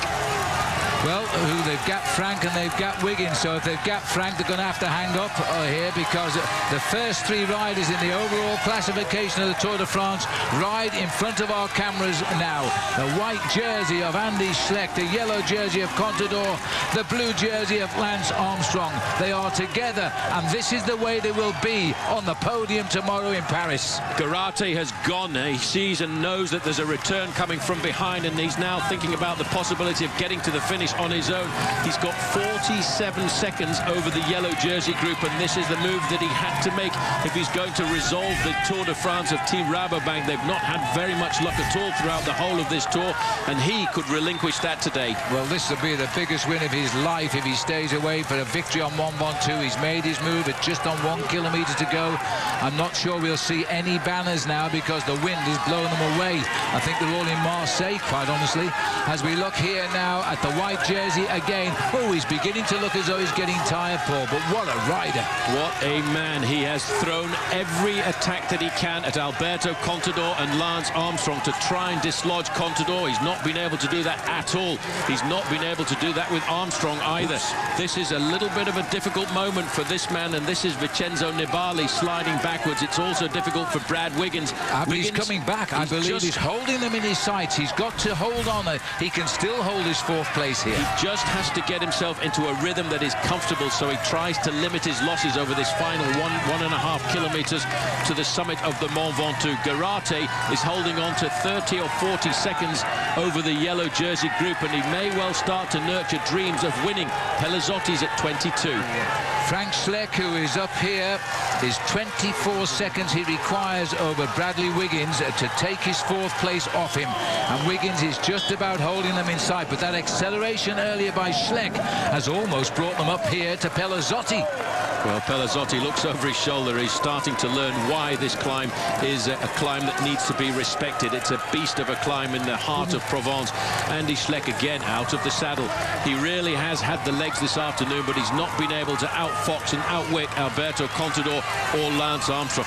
He never ceases to keep looking over his shoulder, and the reason he's doing that, Phil, is he's trying to look after his own brother. Well, this is all a Tony bit Martin's further down. come back. Tony Martin has come back up to the leader here, so it's still 2 as they approach. We've got a banner up here, and I'm not sure what it will be, because it's got nothing on it. It should say 1 kilometre to go. I don't see a kite, but it could be exactly a kilometre from the finish now. Martin is back in here. Huge efforts required. Will there be enough lull in the action behind to give them their head? What a brilliant 1-2 that would be. Well, there you can see the flags are indicating how strong these crosswinds are, and there a little bit further back is probably the group, and one rider still in front of the yellow jersey group, and it's still Franco Pelizzotti. Alberto Contador just dancing on those pedals of his on the slipstream of Andy Schleck. Armstrong is doing a phenomenal performance here this afternoon, Phil. I had a feeling at one stage that he might have been put under pressure, but that's not going to be the case. Well, Armstrong has never seemed under pressure. Contador has always been at or near his side, looking at him there to check on him, just like this rider has searched for his brother to try and pull the last ounce of strength out of his brother's body to dispose of Bradley Wiggins and Lance Armstrong. The only chance now for Frank Schleck is to replace Bradley, and that's not enough time. Bradley, you've got to ride your heart out now, because you are holding fourth place by the skin of your racing shorts. Yeah, he started the day at 5:36, but more importantly, what he did was started the day 1 second ahead of Cloden. Cloden's behind him on the road, but he's looking at about 23 seconds. He's got to get he must not lose 24 seconds. It's as simple as that. If he doesn't, he'll hold fourth. Well, looking over his shoulder, Andy Schleck once again, they pull Pelizzotti back into the fold. Armstrong is still there and still looking comfortable. There is now only 2 riders up the road in front of this group, and here's the big sprint. This is the finish now, and Garate a little bit stronger, much more experienced than Tony Martin, a rider who we think one day could win the Tour de France. Today he'll finish second on Mont Ventoux, because Garate, the first man to attack the mountain, has finished it off. He's got the stage win. Now the times that matter are right here.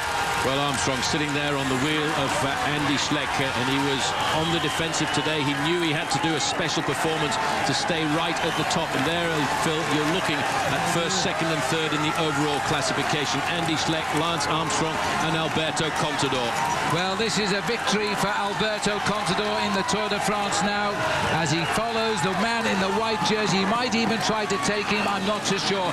He's still watching Lance Armstrong, making sure he's with him as they come up to the line. It is Andy Schleck who's got second. Contador salutes as winner of the Tour de France, and Armstrong is there. Frank Schleck is there. Now, if it comes up as 109 on the clock, then Wiggins will lose his fourth place in the Tour. So 109 is my count. There might be a second out.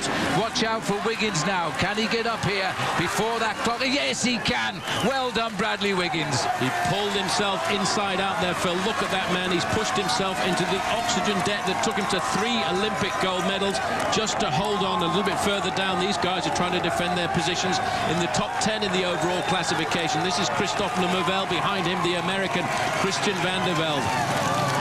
Well, these are the remnants of the mountain climbers now, but what a race we have seen.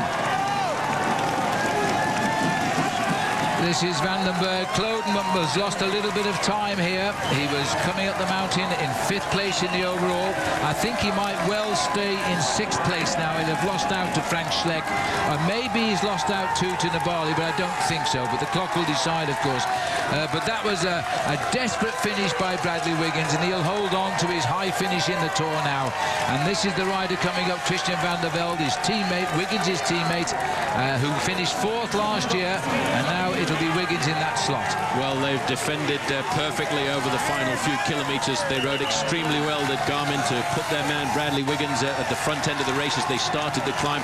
But this has been a courageous ride by this man too, Christophe Lemaivel. He moved into the top 10 because of his place into a breakaway, and he's defended exceptionally well through all of the outs and in the individual time trial, and he's going to finish probably at the end of the day in 8th or 9th place overall. Well, the American Garmin Slipstream will be happy tonight, because I think Van der Velde, here he comes, has done enough to retain his 8th place overall in this year's Tour, to marry up to his 4th place last year. And remember, he came here after quite a bad injury, to say the least, in the Giro d'Italia. Well, this is the final sorting out of the Tour de France, because tomorrow we head up to Paris and we'll see a good race, but it, by tradition, won't alter the overall positions. This was the battleground today. It certainly was. Daniele Righi, another survivor of that early morning breakaway of 16 riders. But Andy Schleck did everything he could to try and dislodge Bradley Wiggins and Lance Armstrong to try and benefit his brother Frank, but it certainly was not going to happen. Back, and this is our Trek aerial view of the top of Mont Ventoux, the last big target of the stars of the Tour de France today, and we saw a battle royale.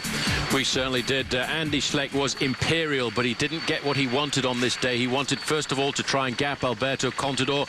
He wasn't going to get away with that, and he also wanted to try and leapfrog his own brother Frank Schleck up into 3rd place overall. But Lance Armstrong was also pretty imperial, because he responded to all of the attacks by the Luxembourgers. Well, Garati at 3 seconds Tony Martin, then 38 seconds Schleck and Contador. They did dock Armstrong just a little bit of time. It doesn't matter in 5th place, so docked him. He came in 41 seconds down, 3 behind the other 2. Frank came in at 43, Kreuziger at 46. The important thing is that Bradley Wiggins came in at 103. If it had come in at 107, he would have lost his 4th place overall. So, as we look down there, it's a busy old scene. Look at that crowd.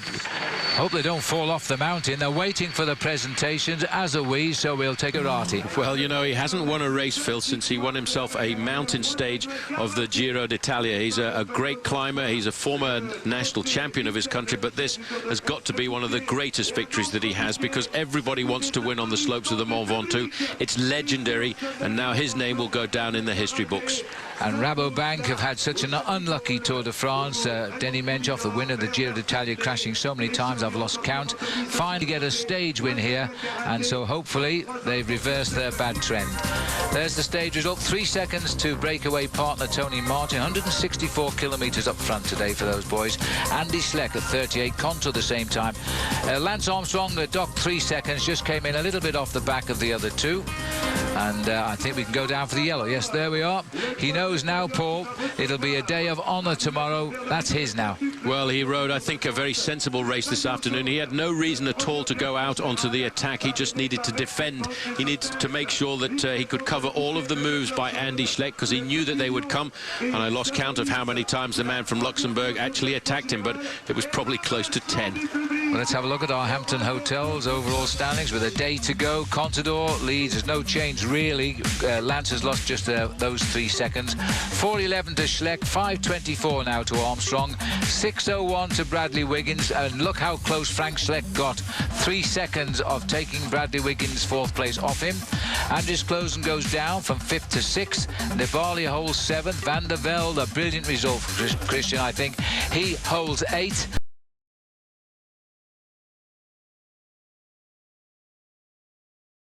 Tour de France have been seeking out Paris today in the shadow of Notre Dame. They have found the city today. It's a beautiful day here. This is the National Academy of Music here in the centre of this wonderful city. Hello everybody, sadly to say, welcome back to the Tour de France. Final day here on Versus. We've had a wonderful 3 weeks. I'm Phil Liggett, this is Paul Sherwin, and let me remind you about the man who will win this tour today for the 2nd time at the 2nd attempt. His name is Alberto Contador. Paul, he's had a wonderful occasion. He's had a fabulous 3 weeks of racing, Phil. It's had its ups and downs, but really he has proved to be the most dominant rider in the mountains and in the individual time trials. This is how Alberto Contador, 26 years of age, from Spain, got his 2nd victory in the Tour de France. He gained 21 seconds over all of his competitors on the slopes up to Arcalis. Then when we headed into the Alps, he got himself a stage victory on stage 15 and started to open up the gaps. An emphatic win in stage 18. The individual time trial proved to everybody that he was the strongest man in the bike race. But Phil, I think what it was the defence on the slopes of the Mont Ventoux, with a 4th place finish, really laid down the foundations. These are the key stages in the stage 1 time trial in Monaco. He lost 18 seconds. That was all to Fabian Cancellara, who held the lead for a week. Then the team time trial with Lance Armstrong and the rest of the boys. They won that. He stayed 3rd overall. He was the winner, as Paul said, in Arcalis. Well, not quite the winner, but he gained his time on Verbier. He was then to the good by 1 minute 37 seconds. He kept his lead from then on. He won again on the time trial, and then he finished 4th yesterday on Mont Ventoux. As we'll see what happens early today. This is not that much earlier today at the moment, as now we see Contador here move away with Pelazzotti, who's just been announced as the most aggressive rider of the Tour. Lance Armstrong talking here with his rival of yesterday, Frank Schleck, and now the swords are back in the scabbard, I think. Yes, these are the main leaders here at the top end of the overall classification. Thor Hushovd there in the green. He's not necessarily got that completely in the bag. A rapid start by Alberto Contador, Phil, but I think that was all really just a little bit for fun, to ruffle the feathers of everybody else, just to let him know that he was resplendent in yellow. So that's our Nature Valley stage race reset, and not a pedal turned in anger. These beautiful pictures here as we head now along the Seine towards Paris, always available throughout the tour in HD. Thank you for all your comments about the pictures.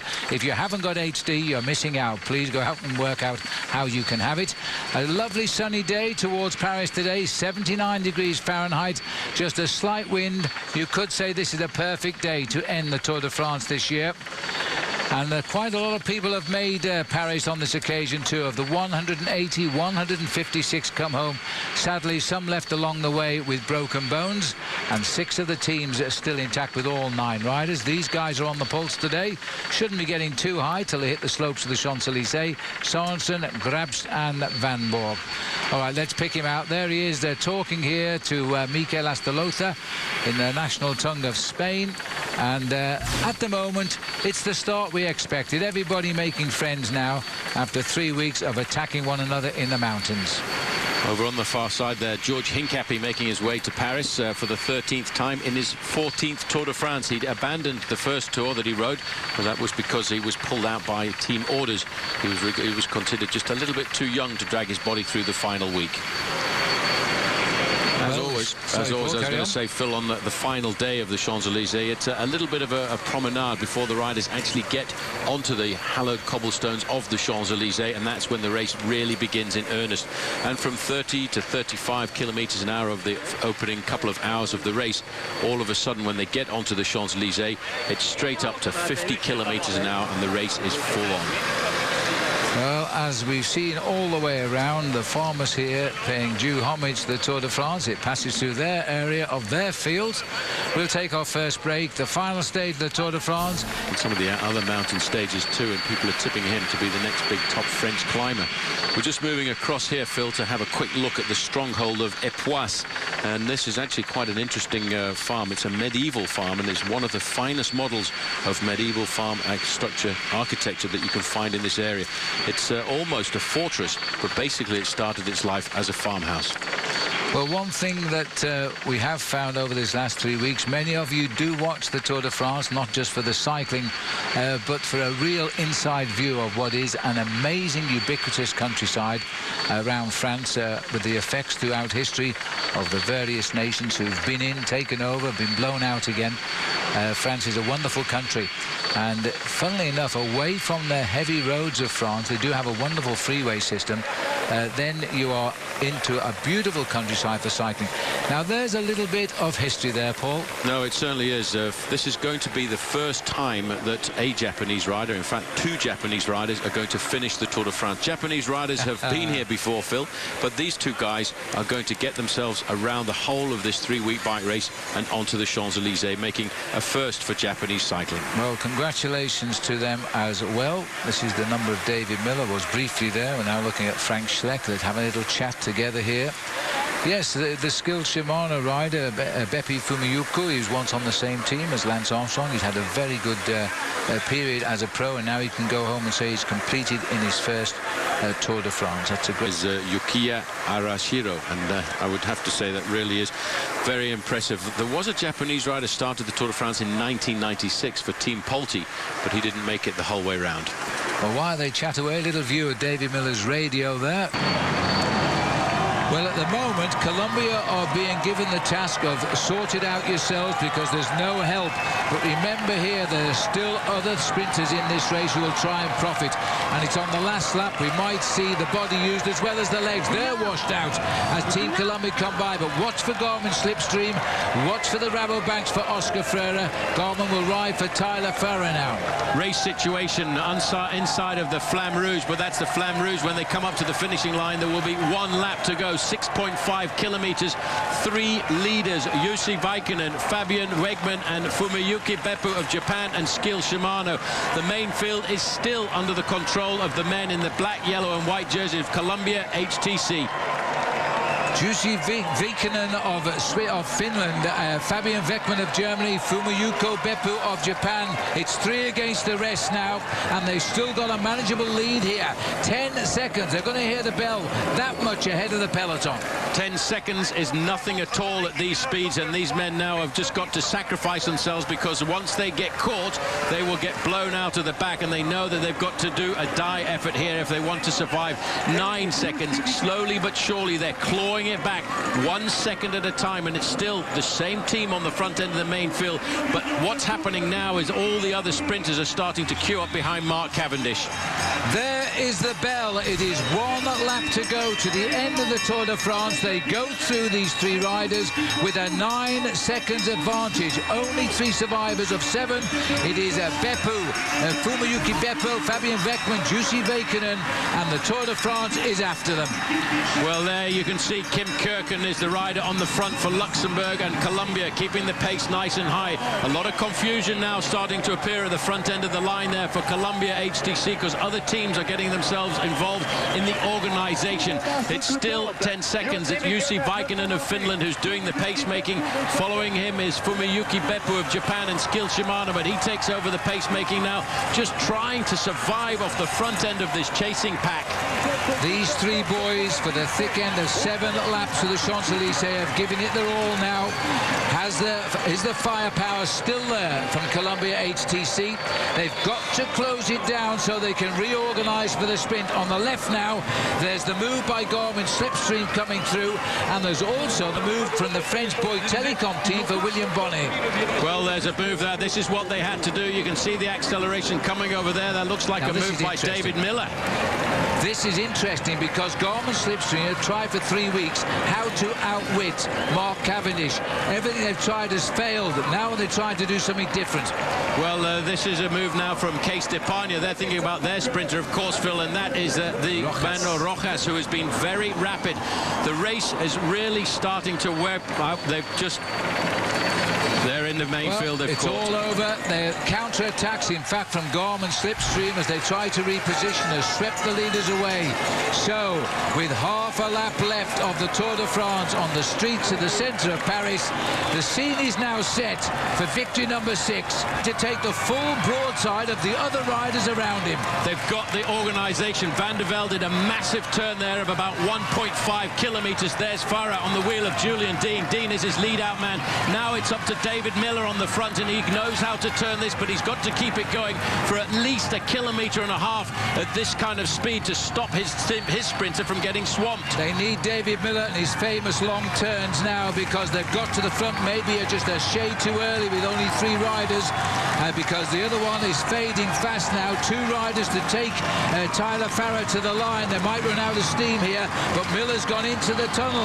He's going to come out in the daylight at the sharp end of the Tour de France. But there were still 3 riders from Columbia HTC locked in a line. Hincapie, Renshaw and Mark Cavendish. Who's going to come out of the tunnel in first place? It's still Garmin Slipstream in the front row, but in the second row, it's the riders from Columbia HTC, and right at the back of that line, again, the man in the green jersey, Torhushoff. Well, for once, they are giving Mark Cavendish a run for his money. They've got the tactics right, there's no doubt. Robin McEwen, who sadly isn't in the race this year, said, guys, if you don't break up the teamwork of Columbia, you'll never win. Here comes the counter-attack, 1 kilometre to go, and Hincapie has swung the line across to the other side. They've realised it. Julian Dean has taken Farah in there, and alongside him is the green jersey. Second position is Mark Renshaw. Third position, Cavendish. Renshaw looking over his shoulder to see where Cavendish is. Hincapie has the power to take them right into the final bend, and that's what he's going to do. He wants to make sure that Cavendish doesn't get swamped, but there's another move. There's a challenge coming back there from Garmin Slipstream over on the inside. Well, as they turn now to line up for the finish, look at the speed of the riders over the road. It was a very tight corner, that, as they line up. They can see the finish now. This is Mark Renshaw, the fastest lead-out man in the business, and there's the missile. He's locked onto his wheel now. This is going to be a formality. Win number 6 for Mark Cavendish. There's nobody can match the speed of this amazing kid. He has got the victory, and no British cyclist has ever been remotely close to winning 6 stages of the Tour de France. What an incredible result. I tell you what, Phil, I don't think we need a photo for that one, because there was nobody else in the photo. That was almost a last-minute solo attack. And as he wins, of course, in the field is Alberto Contador in yellow. He's safe, and the result will be as it was this morning. Contador will win. Lance Armstrong will finish in second, and Bradley Wiggins will finish the Tour de France in 4th place. But no doubt about the winner, it's Mark Cavendish. He has done it for sure. Just say thank you very much as well, though, to Mark Renshaw. Renshaw had no fear at all going round that corner as he accelerates and opened up the gap on everybody else in the main field there, and allowed his man to go to the finish, and he never even looked back, this kid from the Isle of Man. What an incredible victory, and I've got a feeling that Mark Renshaw, Phil, held on to get himself second place. But they just get easier and easier. I am not surprised that Mark Cavendish salutes the man there putting his arms in the air, because that is Mark Renshaw, the best lead-out man in the business. He could win stages for himself. Of course he could. That's the one he wanted, but let's not forget who's won the Tour de France here, and that is Alberto Contador, ahead of Andy Schleck and Lance Armstrong and Bradley Wiggins. What a great finish. Phenomenal finish there. Very dramatic lead out, but Alberto Contador now can breathe a sigh of relief. So too can the man who finishes second, Andy Schleck. And of course, Lance Armstrong is going to climb onto the podium in a few moments, Phil, with his own teammate. Time to be ushered away behind the protocol podium here to get ready with a new yellow jersey. There is the camera now catching the two-arm salute of Alberto Contador, who wins the Tour de France by a big margin of 4 minutes and 11 seconds. I'm just looking for Lance Armstrong, but he's safely in this field, of course. He will go home in third place, and Andy Schleck from Luxembourg has taken second. Christophe Lemaivel, top Frenchman there in the overall classification. It's been a good tour for AG2R as well, because they led the tour for 8 days with Rinaldo Nocentini. No, it's been a phenomenal tour, but it has to be a great tour for Columbia HTC. 6 stage victories going to one single rider there, and that, Phil, was a great lead out. Well, Cavendish, Renshaw got 1-2. Tyler Farrar did hang on, though, for third place. Cholik and Hučerović, who's sprinting pretty well, 5th. A little bit further back, Thor Hushovd in 6th place, Rojas 7th, Bandiera of Lampre in 8th place, Daniele Bernati trying to get his sprinting legs up there in 9th, and the Frenchman William Bonnet of Bouygues Telecom in 10th. Further down, Geoffroy Lecat, not necessarily renowned as a sprinter, in 12th place, and the Colombian sprinter on Team Cofidis, Leonardo Duque, 15th. All right, well, there's the top 20 for you on screen, but I'm hearing now that Frankie Andreu has found George Hincapie down there. That's a little sign of mutual respect for those two champions. But this guy, this year, really has proved that he's the greatest sprinter on the international circuit, with 6 individual stage victories in a single Tour de France. That is phenomenal, and I'm not sure that there are very many other sprinters in the world that have done that. Yes, the record is 8 stage wins in a Tour de France by Eddy Merckx and by Freddie Mertens, but 6 stage sprint victories. I think I'm going to have to check the record books. Yes, because Freddie, even though we thought him as a sprinter, did win time trials as well. So it could well be that Mark Cavendish this week, or this 3 weeks, has set himself a record of sprint victories. Well, that's a beautiful model. I think it's meant to be a heron or something, but it is an incredibly nice piece figurine there that Mark has won. It looks like something going extremely fast, rather resemblant of a missile. Probably a missile. Well, the Isle of Man have never had a star like this, I can tell you, in the sport of cycling before. Let's have a look at the confirmation of the results. 4 hours today. Mark Renshaw in 2nd place, justly so, I would say. Tyler Farrar's had 2 seconds and content with a 3rd today. Gerald Cholik, we saw Milram move up. They got him up to 4th. And Hučerović, who has been sprinting better as the tour went longer, finishing 5th. Bearing in mind that he is the last rider in the overall classification. Last rider in the race, that's right. Green jersey won there by Thor Hushovd, who got 6th on the day. It was ever for Norway, same rider. A great rider, this man, Thor Hushovd, winning that competition for the 2nd time. And Phil, I wonder if he's done the addition of points, because the 12 points that he won on one of the big mountain stages have turned out to be rather important. That's right, and let's not forget that in that declassification in Besançon, I think it was, Mark Cavendish lost 13 points that day. Yep, 13 points, and that could have been a completely different story. But I think Mark Cavendish will be quite happy with the fact he may well not have won the green jersey this year, but 6 stage victories in a single Tour de France is something extremely special. Well, it's unbelievable, quite frankly. And not to win the green when you win 6 stages is equally unbelievable. Thor Hushovd deserves this. He raced for it. He raced in the mountains to snatch small amounts of points that have made the difference, because he'll win this competition by only 10 points. And I'm sure that Mark Cavendish has got a very good chance, Phil, to come back in the future years and maybe win that. Just 10 points separating him. There we are. There's those 10 points. Hushovd 280, Cavendish 270, Gerald Cholik at 172. Rojas finished in 4th in the end. He did get up to 3rd, 145. Tyler Farrar in 5th place, 136. And Farrar, it's a shame Cavendish in many ways was here, because Farrar was the next best in those sprints, and he could have well been a contestant for that green jersey. Back downstairs now, and this is Franco Pelazzotti, and I think he's getting his presentation from Bernard Thévenet. Yes, there he is on the left. Thévenet Tavernet was the first Tour de France winner on the Champs-Élysées back in 1975. Yes, and he went on to win the Tour in 1977. The other Tour de France winner on the podium over to the right-hand side there, Bernard Hinault, and he won the Tour de France 5 times and is still to this day the last Frenchman to win the Tour. And he has the privilege of winning here in the yellow jersey, which must have been a proud moment for a Frenchman. There's the congratulations of Franco. He looks truly delighted with this title, and well he should do, because he changed his ambition when he realised he couldn't make the podium, and he went for this, and he went with it for a vengeance, and he had a good competition for a while with Igor Martinez. So his young son down there will be enjoying himself, standing next to Dad, King of the Mountains of the Tour de France. And it just goes to show, Phil, that you should never give up, because Franco Pellizotti winning that competition, 210 points to Igor Martinez's 135, and Alberto Contador, just because of his consistency in the mountains, third in that competition with 126 points. So there we have it, Andy Schleck finishing 4th in the King of the Mountains. Very good cue, because there he is down there. White is not the colour of surrender in the Tour de France. It is the colour of the best young rider. This man's competed twice in the Tour de France. Twice he has now stood here as the yellow jersey. Last year he finished 11th overall. This year he'll finish 2nd. But again, he wins the white jersey as the best young rider. What a future. An incredible future, and an incredible climber too, where he came up with all of his promises. He promised to attack in the final week of the Tour throughout the Alpine passes and open the summit of Mont Ventoux. He did just exactly that, but he could never, ever put Alberto Contador into difficulty.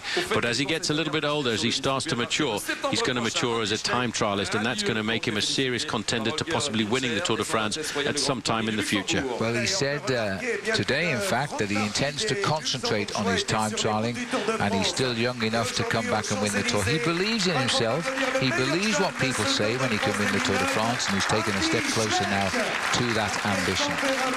11th last year, 2nd overall this year, both times the white jersey winner. He wins. It's all based on the same time as the yellow jersey. He beats Nibali here, who finishes 7th in the race, but 2nd in the young rider, 3:24 back. Roman Kreuziger, who's right up there in the first week, tired a little bit, lost 10 minutes in the end. Pierre Rolland, didn't see a lot of Pierre, but he finished 4th. And Nicolas Roche, 5th in his first Tour de France for Ireland, and I think he's finished 23rd in the Tour de France. All right, well, as we gaze out down here on a beautiful afternoon in Paris, it's getting to early evening now. We'll take another break. We haven't forgotten for him, I think. A surprise when he won his first Tour. It was early because we had Rasmussen, a situation there, and Rasmussen got moved out of the Tour halfway when he was in yellow. That became a little bit early for him.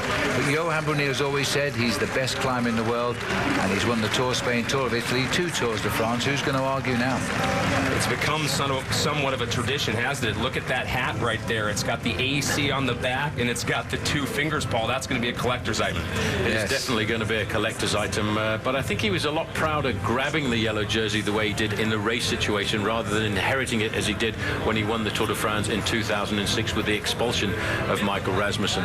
Who becomes his chief rival now? That's a very good question. He seems to be unstoppable in the climbs, and if he was really attacking on Ventoux, he might have had a bigger advantage when we got back to Paris today. Also, what he's improved on tremendously is his time trialing, and that was his weakness before, but now there are no weaknesses in this man's arsenal.